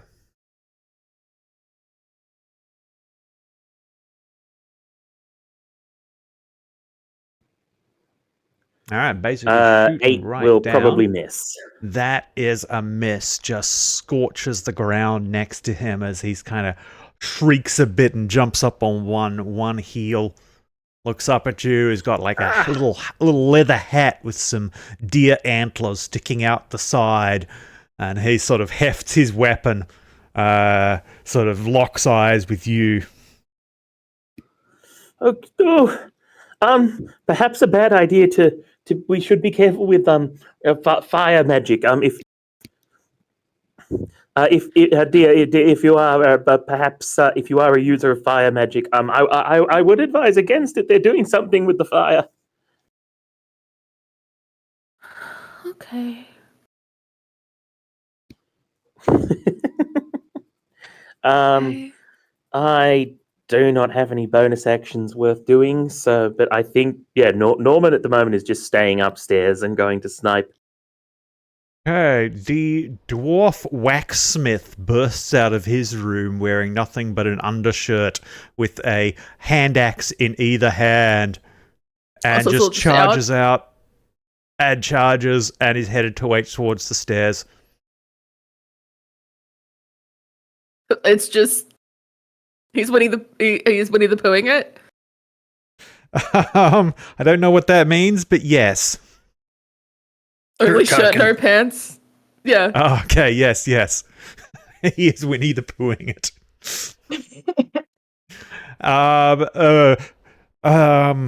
Brianna steps out of her room, sort of takes in the scene there, and just kind of looks around confused and is kind of like pinches herself to make sure she's not actually dreaming.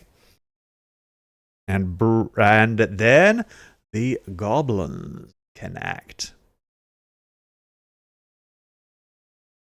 One of them rushes out the front door and you hear him yelling.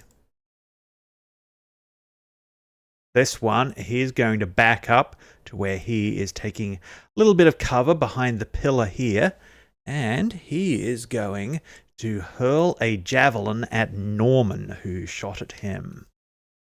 That is fair.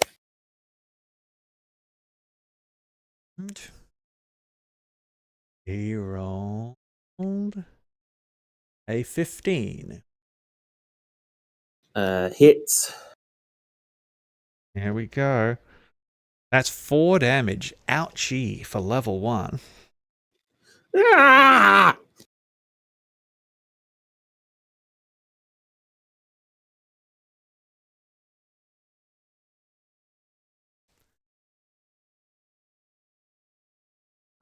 This one, he is going to flip this table here to provide himself a little bit of cover, and he is going to hurl a javelin at Maxwell.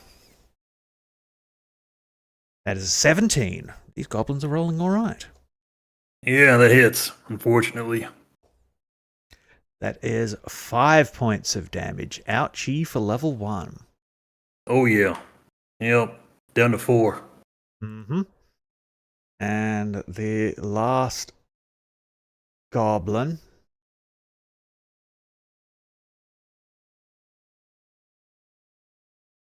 He is going to run over to where there is a rope attached to a chandelier.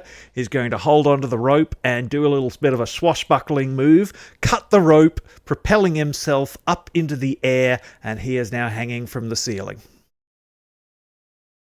And he is going to hurl some kind of object at Norman and Deer. So, Okay.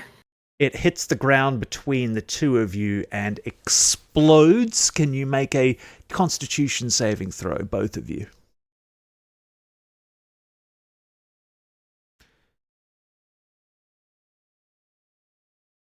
Seven. Okay. Lachlan, for your next action, for 1 round, you are blind and deafened, as he basically flashbanged you with a little alchemical boom. Thunderstone. Ooh. Ooh.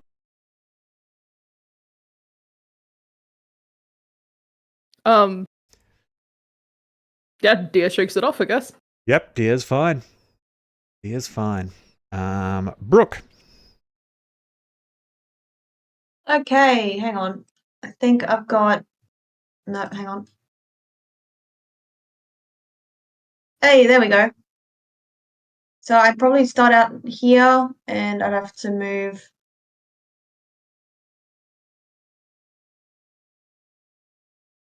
Oh, sorry, you are here. Actually, I can have you. You know what? To be kind, I will have you this side of the combat. Okay. Sorry. Could you ping where I am? I am. It's on the 2nd level map. Scroll down. Oh. Oh yeah. Hang on. How do I delete the other token I just used? I just did it. Okay, thanks. Okay, hang on. There's one. There are 2 goblins. Would this be the stairs down here, or? Yeah, those are the stairs down. Okay, hang on. I'll move over here to the stairs then. Mm-hmm. I ain't got no range. And then dash, I assume. Yeah, I'll dash. All right, so you start out there. And then. Yeah, I'll go over here to next to the table. Mm-hmm.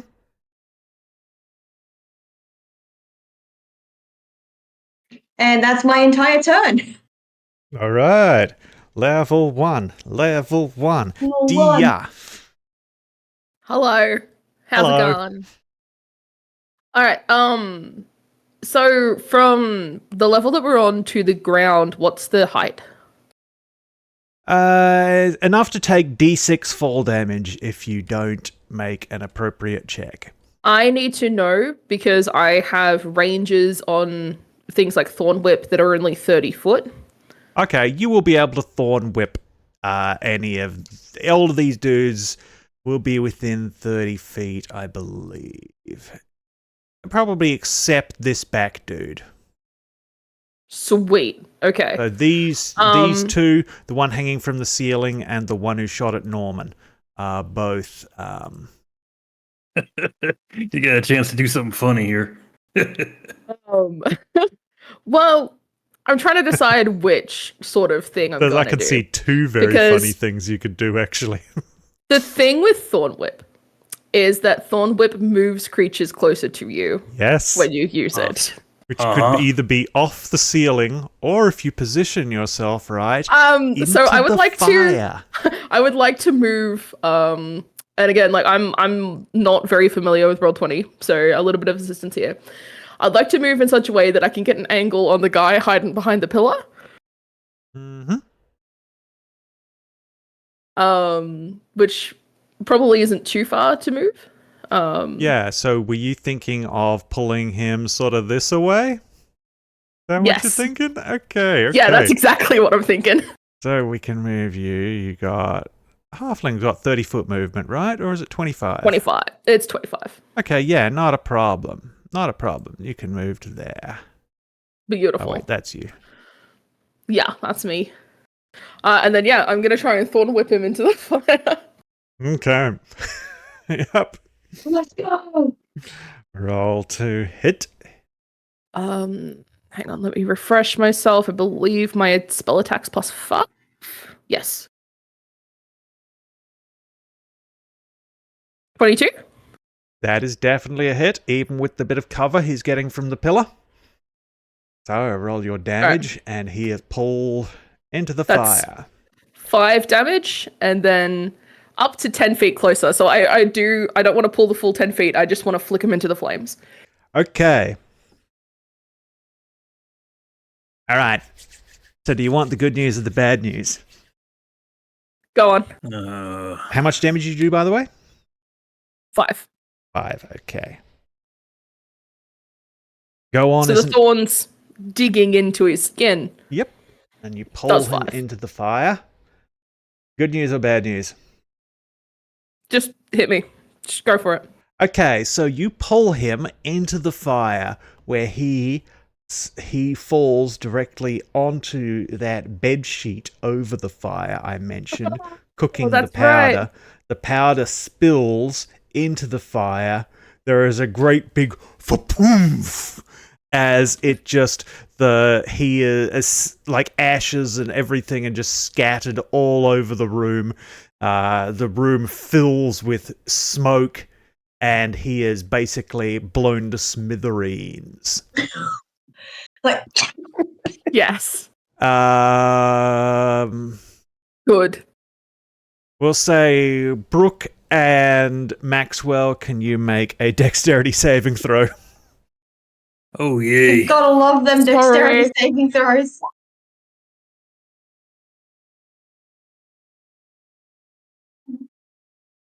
Oh, 17. I shouldn't be rolling with advantage. I'll toggle that off. Yeah, I'll just take the first one. All right, you were fine? I can't wait to see how funny this is gonna be. Oh, come on!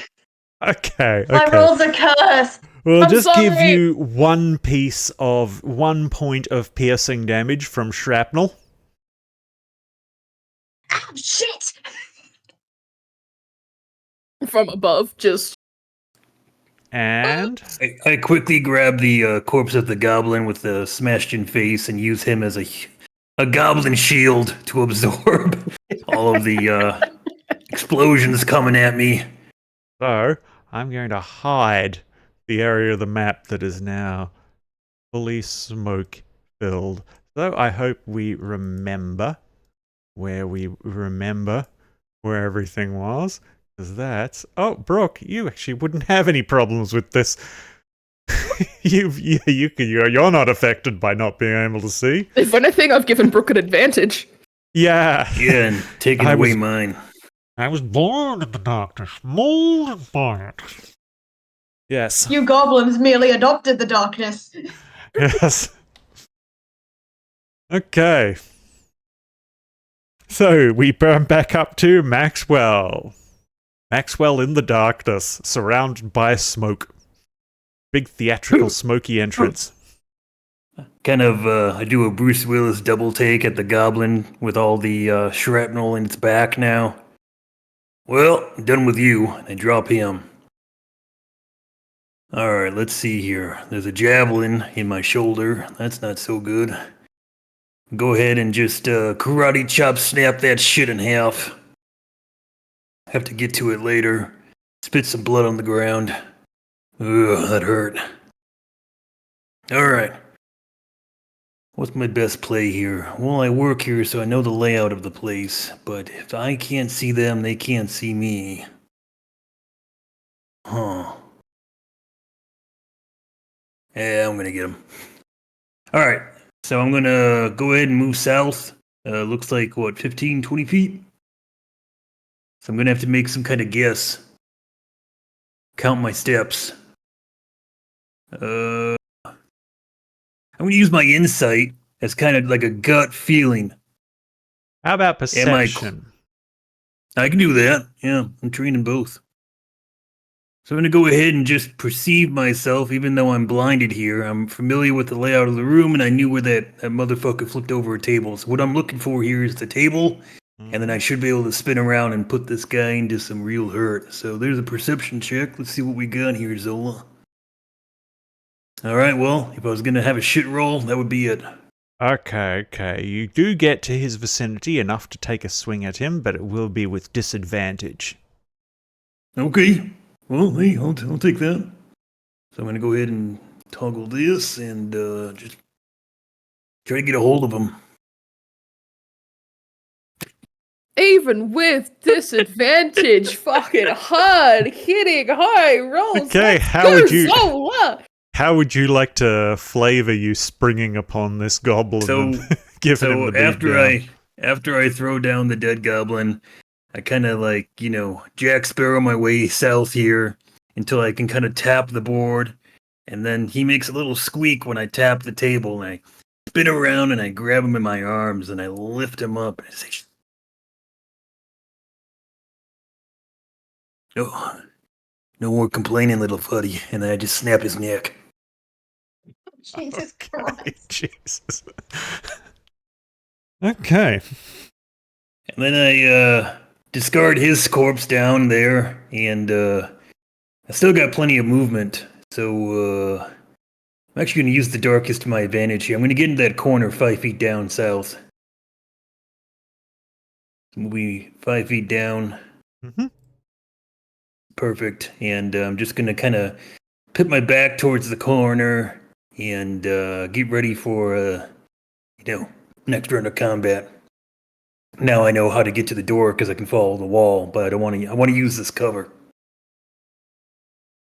And that's it. Okay.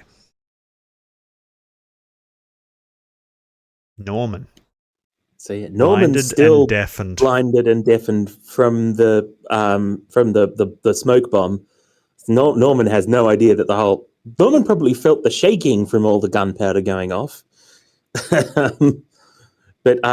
So I think Norman is going to take a blind shot in the with Eldritch Blast in the general direction of the goblin that was hanging from the chandelier, which I know is disadvantage and also probably a penalty. Yeah, honestly, this is like kind of a reflex. You've almost all got the shot like- going off as like, you get blinded, and it just kind of whoa. It So will I'll be just with I'll disadvantage. I'll just do the roll with disadvantage.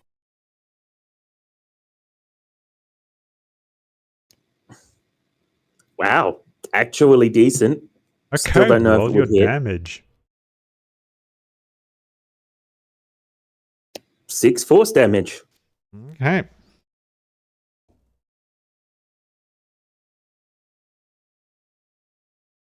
All right. You have no idea whether you hit or not. The Yep. rest of you hear something hit the ground hard. Woo! Nice. And your vision, your hearing comes back, but your vision must be gone forever because the room, it's all cloudy and smoky. You can't see.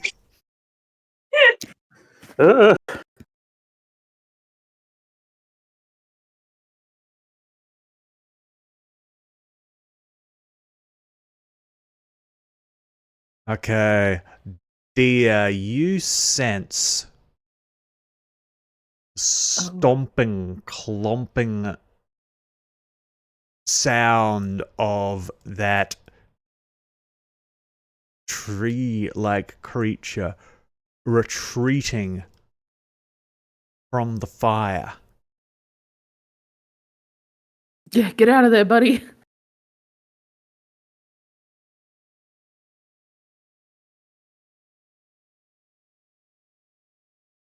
I'll help fix it.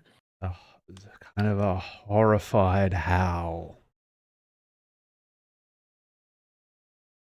You also sense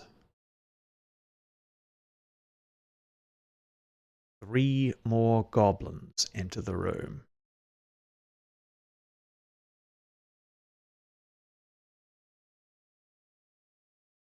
I like pinging the darkness. That says it feels like, it's exactly how Brooke would sense it. Mm. Rude. I can imagine the goblins going just like, haha, humans cannot sense us, and then Brooke just comes charging out of the fog like, wait, what? Direct line, like straight Speaking at them. of, Like, Brooke, it is your action. Woo! Okay, tremor sense. You did just say that sensed a couple more goblins entering. Mm-hmm. I'm gonna start 3. swinging at the one I can sense closest to me. All right. Yep, so you rush over and attack some goblins. I'm going to put you up to in combat with 2 of them. How does that sound? Just right into the midst of it. Sounds good. Hang on. Let's see if my shit rolls keep going.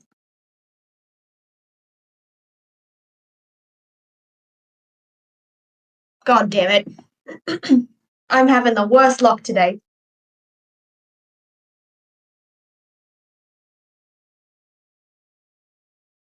Okay, yes, you mess, but you certainly scare the shit out of those goblins. As you just come out like a creature in the mist. And Dia, you're up. Okay. So the guy that was swinging from the chandelier is no longer in my line of sight. Everything else is in the dark. Mm-hmm.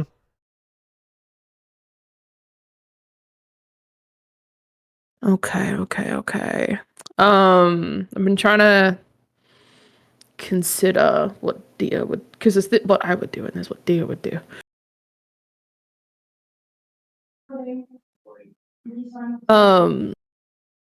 I think I'm gonna move toward the stairs and start heading downstairs. Knowing full well I'm gonna be going into, not able to see territory. With my droid craft, Yeah, there is a big I can make whoosh of smoke billowing up from through into the second level and especially up the stairs and everything as well. You would enter into the smoke as you go down the stairs. Yeah, with my druid craft, am I able to... There are a couple of things I'm thinking here. Is that I can make little puffs of wind and such, would the puffs of wind be enough to sort of keep the smoke from my face enough, or to clear out a little bit of like a 5-foot sort of area around myself to give myself a little bit more visibility? I'll allow it. Am I able to is the fire still burning or is it out? Is there glow in the smoke or is there nothing? There are embers. Am I able to use my Druidcraft then to put it out? One or the other. Oh yeah, not both. I'm asking can I do either of those things? I would allow it. Then yeah.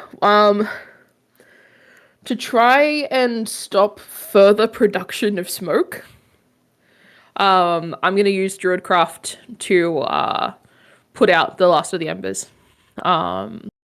Which I know plunges things into complete darkness, but also maybe stops things from burning. Probably smart in a wooden inn. So, yes, I'll put that out and then I'll move toward the stairs, and start heading into the darkness,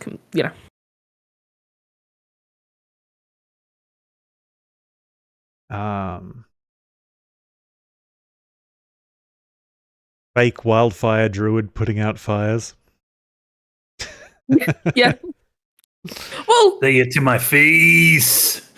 I also started I caused the problem, and now I am solving the problem that I caused. All right, okay? you head onto the stairs, and luckily, the half-naked gnome swings with disadvantage from blindness as he senses you near. Take that, goblin! He swings, and the axe embeds into the wall above your head. Not a goblin! I'm trying to help you! God. God's above. Max, you're up. Now listen here, Ilmater. You suffer for the sins of the world. I'm gonna need you to come all way down here. Old Zola's got a spear tipped down in his shoulder. I've taken out 2 of them, but I know I'm on my last leg here. If you're up there, Broken King, you go ahead and you look at this broken body and you let me break some heads, alright? Amen. And with that, I'm gonna go ahead and follow the wall here, kind of low, like a tackle. And I'm just waiting to hit the first thing that I hit, All right. because I know the front door's there. Make an attack with disadvantage as you blunder right into a goblin. Alright, let's see here. Disadvantage. Alright. Let's get him. 9. Nope. Alright, well, if at first you don't succeed, go ahead and try a German suplex. So with my bonus action, I'm going to use another unarmed attack here at disadvantage. Actually, good news. As you get close to the door, the sort of some of the smoke is sucked out of the door, revealing this goblin there who turns around with a spear and a little wicker shield, and he sort of looks up at you, and you can make this one without disadvantage. I'm going to hurt you. That's another 9. Next time. I'm going to hurt you next time. Yeah. Now, in order to defend myself here, because I am next to an armed opponent, and I'm out of attacks and bonus actions, because of my training at the Temple of the Yellow Rose, I am mobile. So even if I fail to hit someone, I can still move away from them without provoking an attack of opportunity. So I'm going to let the darkness envelop me. Disappear Like back into the smoke. Like a man bat, just back into the smoke. Back to your corner? I'll go back there back to my corner, just down in the corner with my arms in a V, just ready to strike again. I am the darkness. That's my turn. I am justice.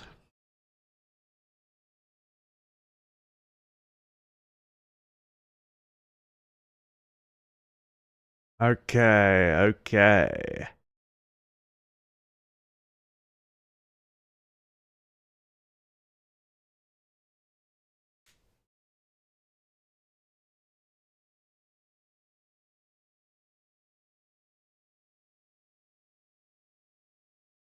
Okay, you hear the goblin over by the door start yelling something in whatever weird language goblins speak. The 2 fighting Brooke are going to try to attack her with disadvantage.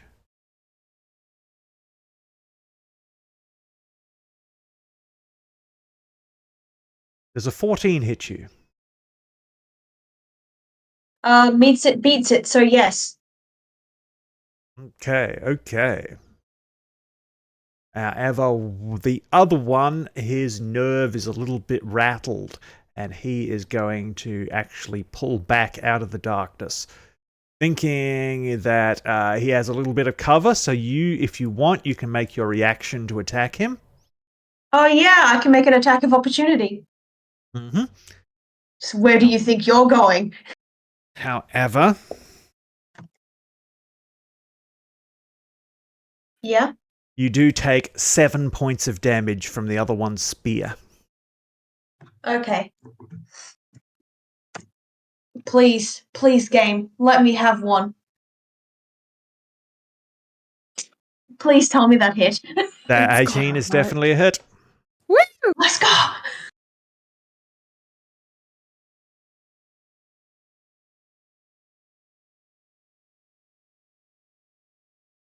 That's 9 points of slashing damage, I think, is what a scimitar does. Yes. Yes. Okay, you cut him down. Well, let's go. And you said I take 7 points of damage? Yes.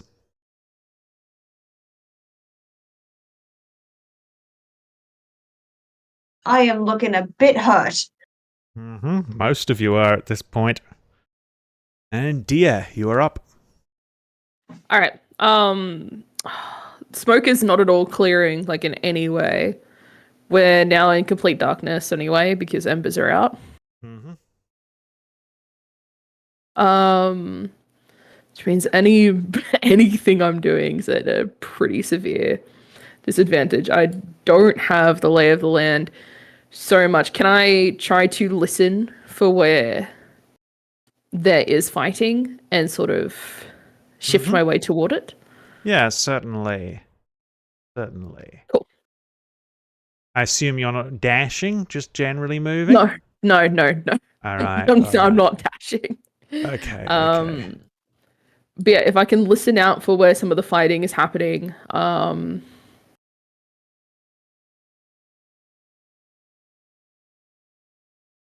and I can't see outside, can I? Like, can I see you two outside? There is a... You would, I guess, be able to make out the doorway. Actually, no, you would have a silhouette of the goblin standing in the doorway from the moonlight coming from inside as the smoke sort of sucks up around him. So I would let you have a go at him if you want. He is 25 feet away from you. So I can. Now, is he in melee? Is he in melee with Brooke? No idea. You don't. Okay. It doesn't look like it. His silhouette stands alone, and it looks like he's more like yelling and gesturing. Like it looks like he's saying "run away." Based on his body language, you can make out from his silhouette. Huh. Yeah, I'm gonna try Thorn Whip. Then.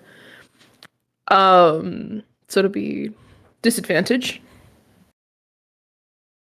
Mm-hmm.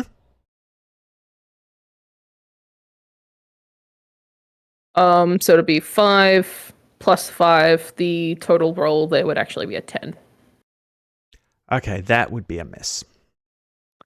All right, sure thing. Can I see the ground behind him? I mean... Or just his silhouette? Maybe you could see the ground behind him, yeah. Well, I mean, like, you could extrapolate roughly where it is. We'll say yes. A little bit of moonbeam and some light catching off the puddle in the doorway. Because for Misty Step to work, I have to be able to see the unoccupied space that I'm moving to. Okay, so you want a Misty Step behind him. Yes. Yeah, I will allow it. Nothing I was going to try and pull him into the darkness and into combat, but barring that, yes, I would like to Misty Step behind him. All right. You are behind him. Perfect. Incredible. That is my action, my bonus action, and potentially most of my movement. Yep. Okay, Max. Oh. I was just going to say boo. Yeah, you can say boo. He says eek. Go for it.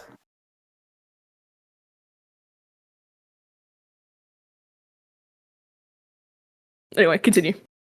All right, then. Well, if it failed once, my masters at the temple always told me that sometimes you gotta accept failure. Which is why they kicked my ass out, because Maxwell Zola's not gonna accept failure. Oh, hell no. I shift out of the darkness, pushing myself off of the wall, keep a low profile, and I go back to where I know that enemy is, and I pray to God he hasn't moved from that location.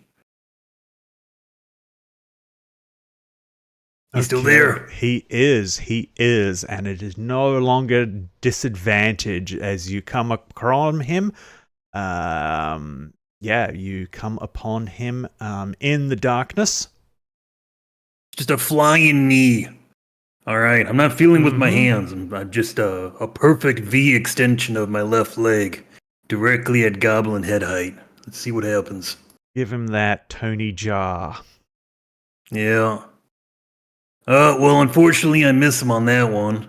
Managed to catch myself. You know, they all can't be winners. It's an important lesson in life. They were trying to teach me, but again, I just wasn't listening.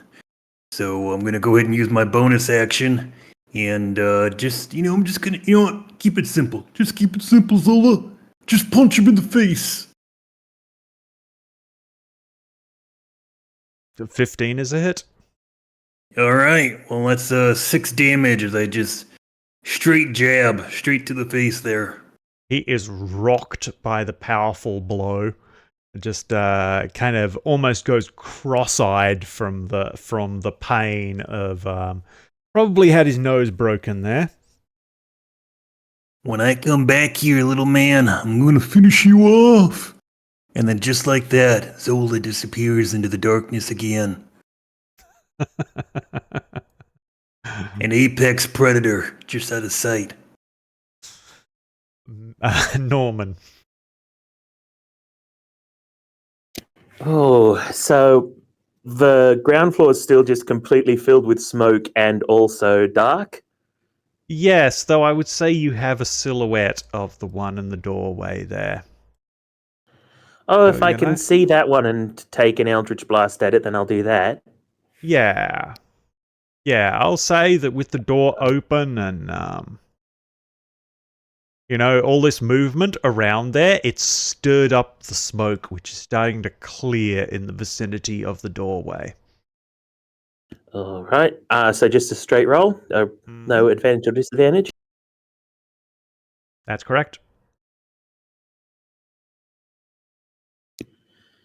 That looks like a dirty 20 to me. Okay, there's no way you can not kill him. 4 damage, 4 yep. force damage. Yep. Just dropped at Dia's feet. Scared him to death.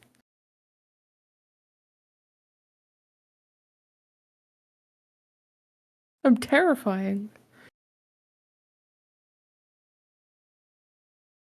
Norman's mostly glad that he's not able to see any of the blood that he's creating.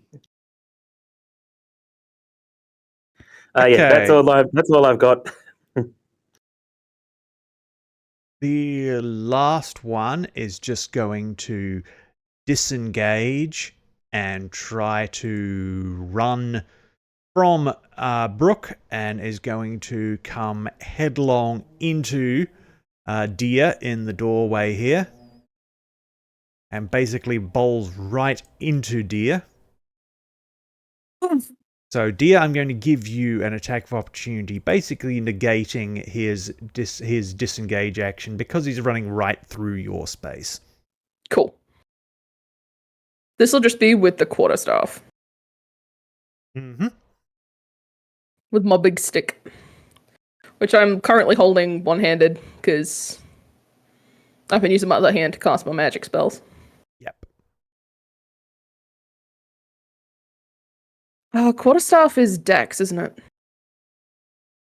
Strength.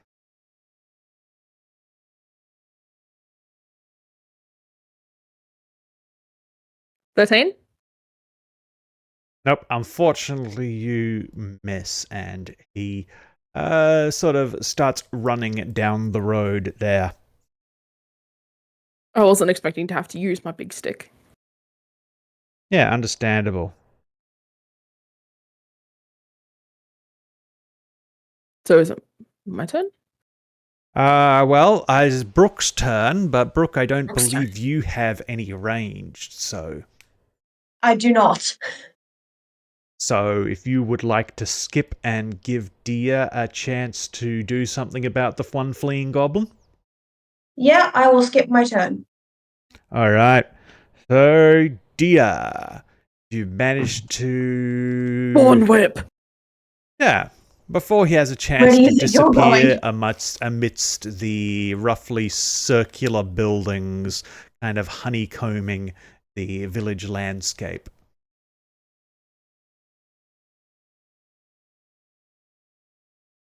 23. Okay, yeah, that is definitely a hit. Ooh. I would like to pull him back the full 10 feet. I want him back at my feet. Yep, for sure. Perfect. So that's my action. Mm-hmm. How much damage did you do, by the way? Oh, right. There's damage. 4. Is it enough to...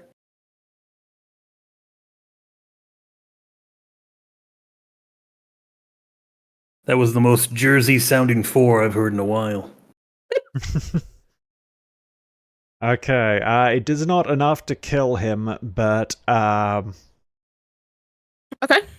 he sort of stumbles to the ground and sort of looks up at you, realizes he's being pulled back towards you, and just kind of drops his wicker shield, drops his spear, and just puts his hands on top of his head in the classic prisoner surrender pose. Yeah, Dia is going to hold the quarterstaff up as if ready to plonk it down on this guy's head. Like, kind of a, you move, I will knock you out. I will do it. And is going to try and make herself look as intimidating as possible as she calls out, I have the last one here, outside.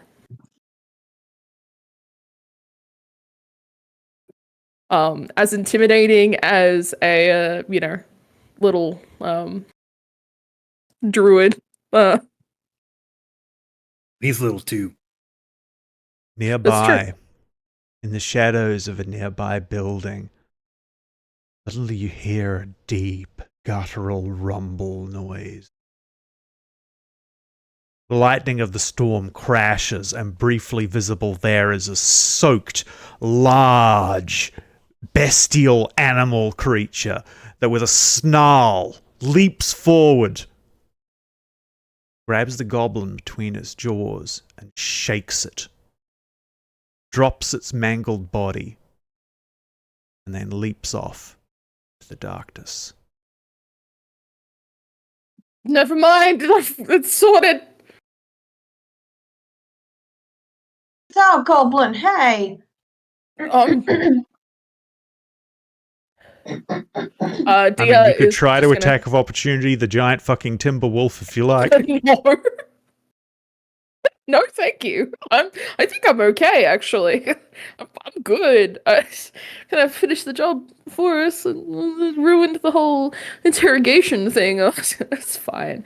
It's fine. It's totally, Did ruin totally. the whole interrogation thing. The interrogation where you guys don't share a common language. You mean that one? Yes, that one. Yep. The one where we eventually devolve into, charades. Yes, that one. I don't know if he, spoke One any word, of, two familiar syllables. tongue. First syllable, con. Second syllable, fess. Alright, everyone, if that's the end of this, grab a fucking bucket of water. We gotta keep this place from burning down. I would like to use my druid craft to sort of encourage the smoke out of the building. Yep. Yes. Norman will also use his prestidigitation to do the same. Yeah, there's a clattering noise as Brianna goes around, opening windows all around the place, and finally, after the combat is all over, Fauna, who has finally managed to get on her armor, emerges from her room and is like, right, I'm ready to fight! Having taken this whole time to don her armor. Ugh. I made her give me strength. Apologies, it's already finished.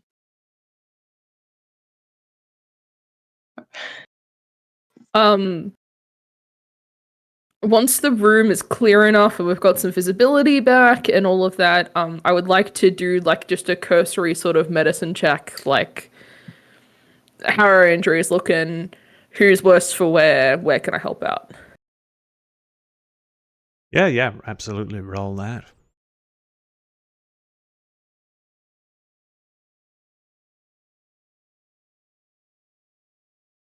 17. Okay, who is Norman lowest is- on hit points? Norman is technically above half hit points. I'm at I'm at 4 out of 4. 9. And Brooke? 4 of 12. Ooh. It looks like the frontline fighters took the worst of it, which honestly, working as intended. So you Don't worry would too much about me there. Most of the viscera and the blood and the skull fragments aren't mine.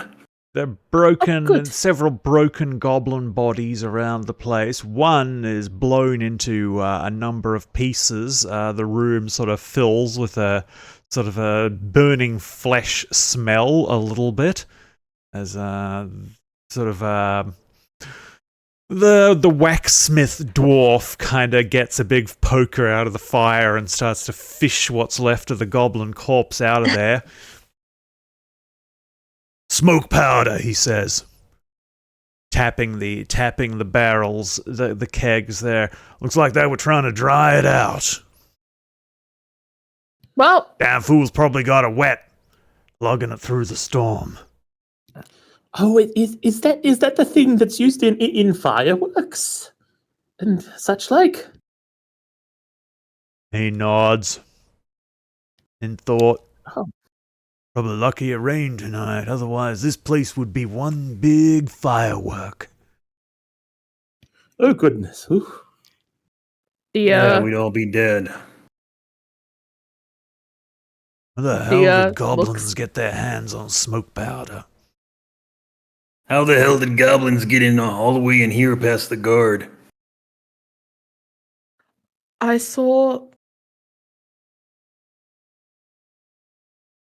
think I saw. What'd you see? To clarify, Vicos, Mhm. did I just see a normal ass wolf doing its own thing, or did I see a humanoid-like wolf creature? It was a big ass wolf. I mean, it was a wolf, but it didn't really look like a normal wolf. It looked like a nightmare wolf. It looked like the fucking wolf from the Neverending Story. And never-ending story. Yeah. Yep. But I saw a giant wolf. It sort of came over, it grabbed the last goblin, it shook it to death, and then it left. And so I wonder if maybe the god is preoccupied with other things happening. Son of a bitch. I run outside real quick and I look up at the moon. It is about a week before full moon.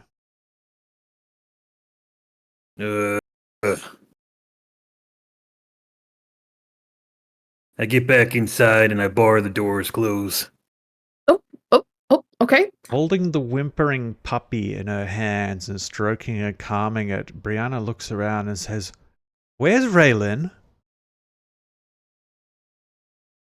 Raylin?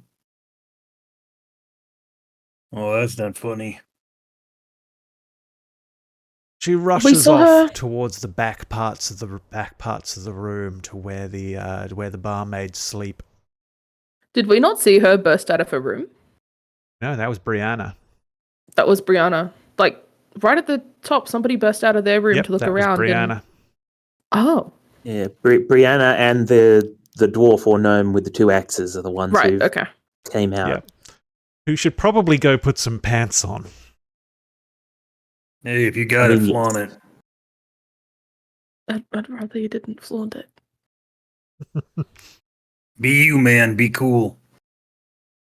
You can be you with pants on. Look, I mean, as for flaunting it, to be fair, it is a cold night. It doesn't matter. All right, where? I'm missing. I'm down one woman. Where is she? I go searching. Gonna Come help on look now. around. Okay, you guys can roll investigation. I am not my strong suit here. Tell you what, you investigate, I'll try to perceive some shit.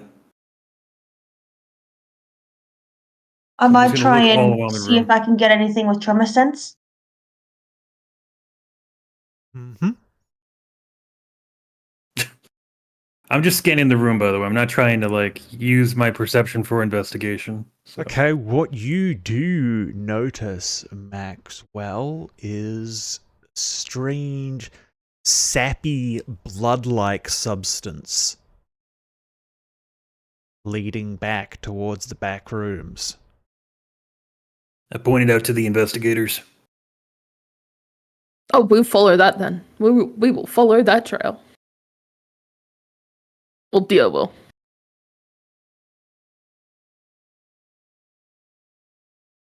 Like, not even gonna hesitate, not even gonna question it. Like, yep, okay, cool, that's where I'm going. It leads into the back rooms of the inn, behind the kitchen, where you find Brianna coming out of their quarters, and she sort of shakes her head, indicating that Raylan is not there. Dio points out the sap. The trail. Yes, we did see there was some sort of tree creature. I'm no expert on those things. Dear, do you suspect it was perhaps a dryad or some sort of forest spirit? I'm not sure, but we're gonna find out. I want to keep following the trail. Even if it's You going find into your a private way. room. Like, It seems Dio to doesn't lead. care. The only logical place for it to continue is to the back door. Opens directly into the stables. Yep. Opening the door there.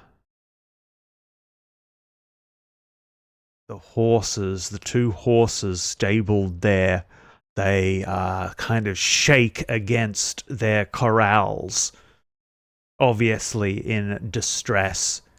And the moonlight coming in amidst the thick falling rain falls upon Raylin, lying upon a pile of hay.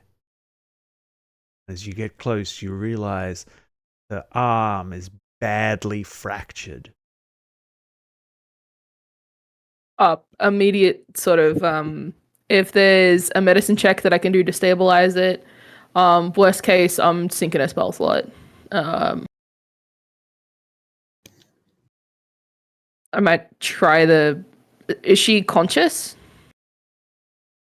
She's kind of stares vacantly up at the ceiling. Yeah, I'd like to medicine check just to see how bad it is, if there's any other injuries as well. She wearing clothes? Yes.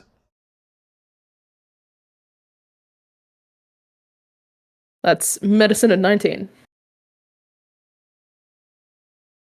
However, the clothes are a little bit shredded, like she'd been running through the forest or something. Okay. I'm kind of putting it together here in my head now. Bit of a fractured arm situation. Okay.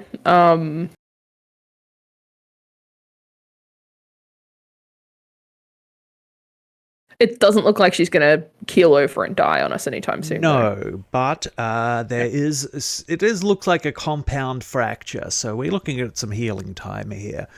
You splint and bind that up. Yep, yeah, I'm gonna stabilize whatever injuries I can. It's just I was As you gonna do so, she sort of seems to stir as if waking from a sleep, and what am I?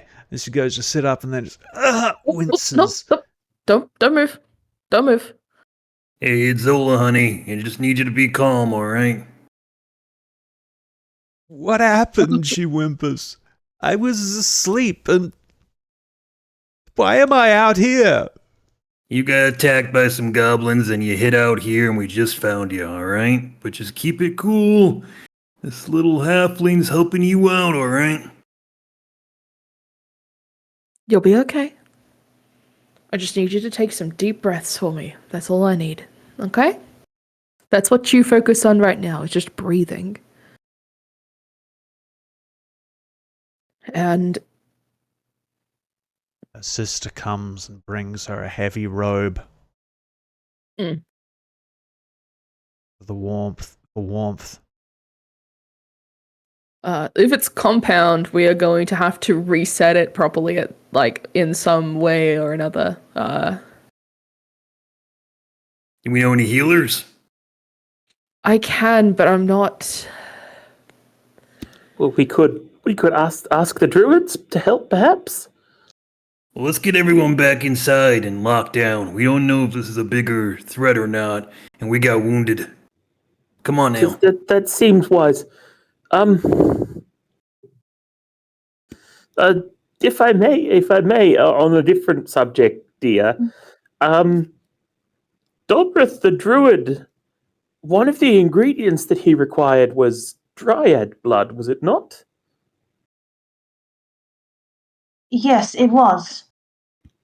Well, there is the blood of what may have been a dryad that has been spilled on the floor, and I mean, perhaps it'd be a little impolite to take it without asking, but Yes, the dryad is not it using would. it.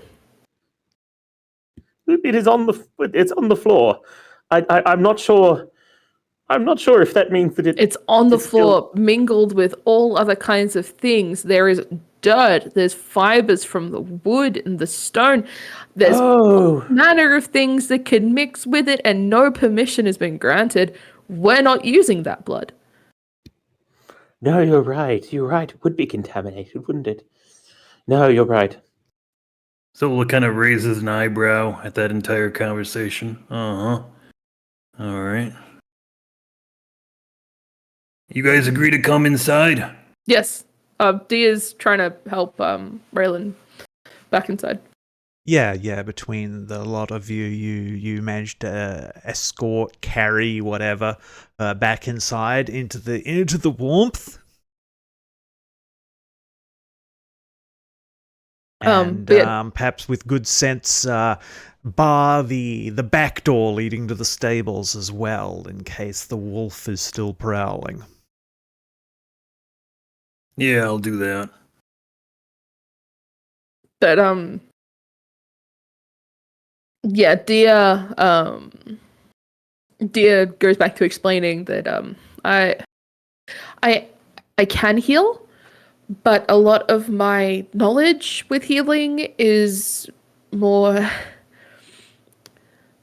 superficial, or it's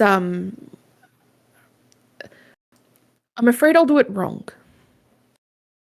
And with an injury like this, doing it wrong means redoing it, and I would rather spare that from happening.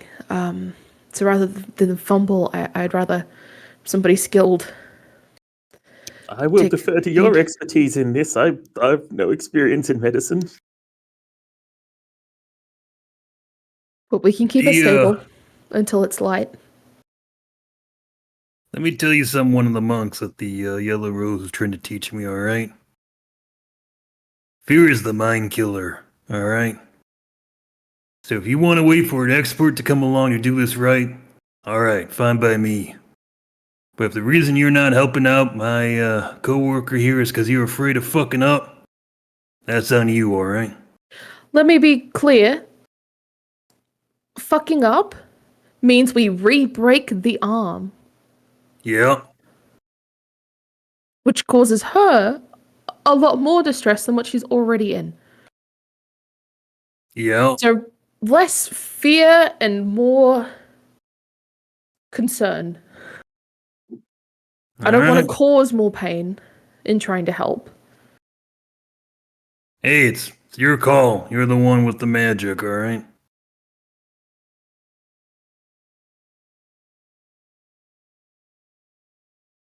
Alright, let's now we've got this place locked up, let's try to figure out what the fuck is going on. Are there some windows up on the second story that we can look out of? Yeah. All They right, I'm have gonna been go up there and take a opened peek. by Brianna, who sort of flung them all open to start letting the smoke out. This might be the single greatest night of rolling I've ever had in my professional D&D career. Yeah, you fucking come in like a wrecking ball. Yeah. All right. What do I see with my eagle eyes? What do your elf eyes see? It is the streets are darkened and moonlit. You do not see any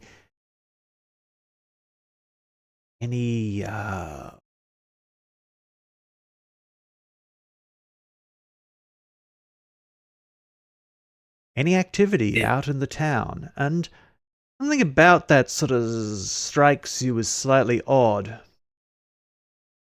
Yeah, considering there was just a fucking explosion here, and the sounds of battle, and a fucking wolf 3 times the size of our little halfling there. People should be fucking all around. The town guard should be ringing the goddamn bell. How did the fucking goblins even get in here?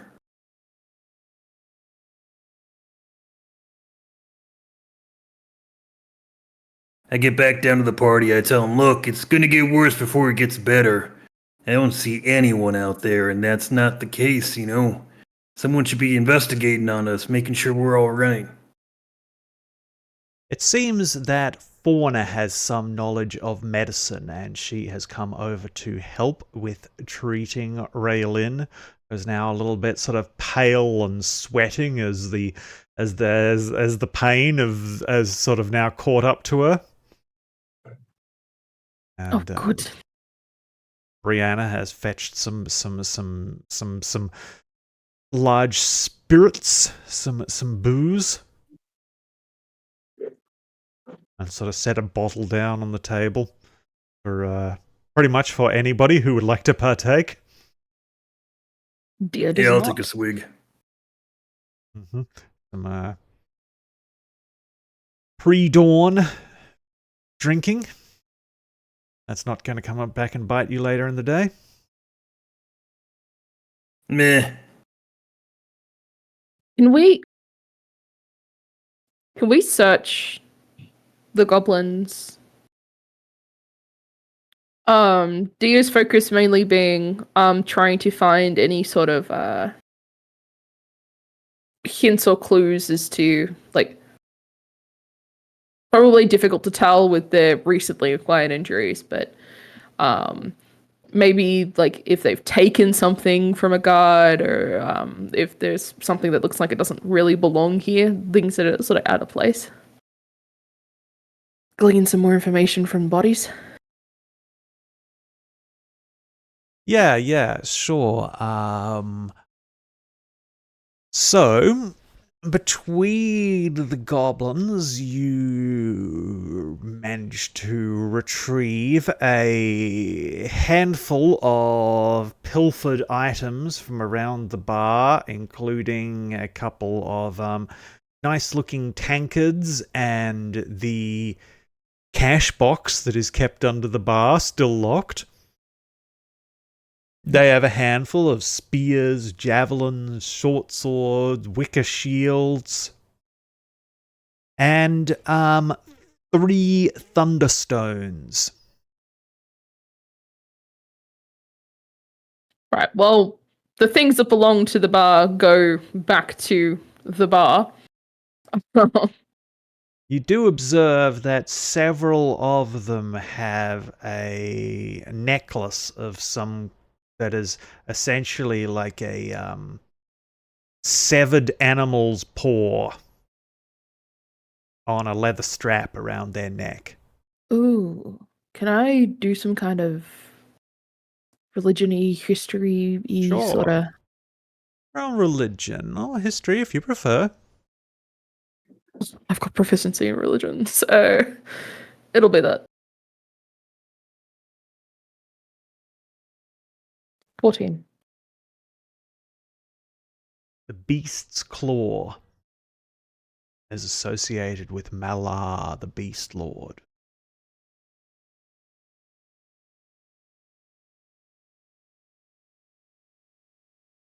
Okay. I'm gonna nick the Thunderstones. Mm-hmm. But yeah, anything that belongs to the bar goes back to the bar. The rest of the weapons I could not give two shits about. Well, dear, certainly. And she leaves the necklaces as they are. I don't think she even bothers to touch them. It's just Mm-hmm. making a mental note. Like, okay, Malar. Points that out to the group. It's an interesting, fun little thing. Shows the stones.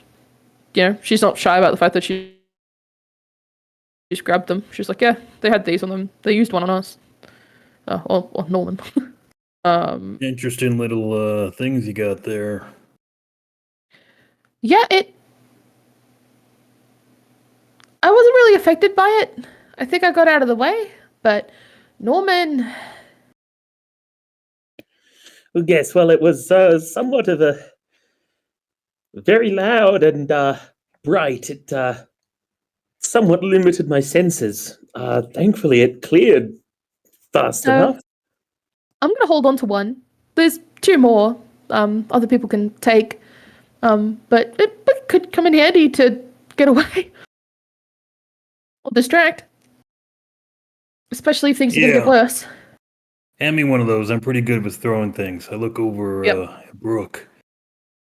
I'm guessing based on your fighting style, throwing things ain't much in your purview, huh? It depends. Especially if it's going to end up being detrimental to myself as well. The hearing Yep. part, the loud bang doesn't help you any, but at least the flash, if it was just a flash, you could like fucking just clap it, smash it yourself. Yeah, exactly. Yeah. It's Brooke, right? Yes. So what's your deal? What's your style? Couldn't make it out in the darkness, but I heard you swinging. Heard you cut down one. The order that I'm a part of specializes in blind sword fighting. Explains the blindfold. Huh. And what you working with there? He kind of points towards your weapons. This is a traditional scimitar forged in Kalashan. No shield? We don't often use shields. I do have one, but I don't always use it. Alright. So you're a fighter then. You're up there with me knocking people down. I saw some energy rays coming up from the top there. I'm guessing that's you there, buddy, huh? Oh yes, I'm a wizard. Yes. Okay. Well, I think I've seen enough that I'm gonna be sticking with you guys for a while here. We gotta figure out what's going on.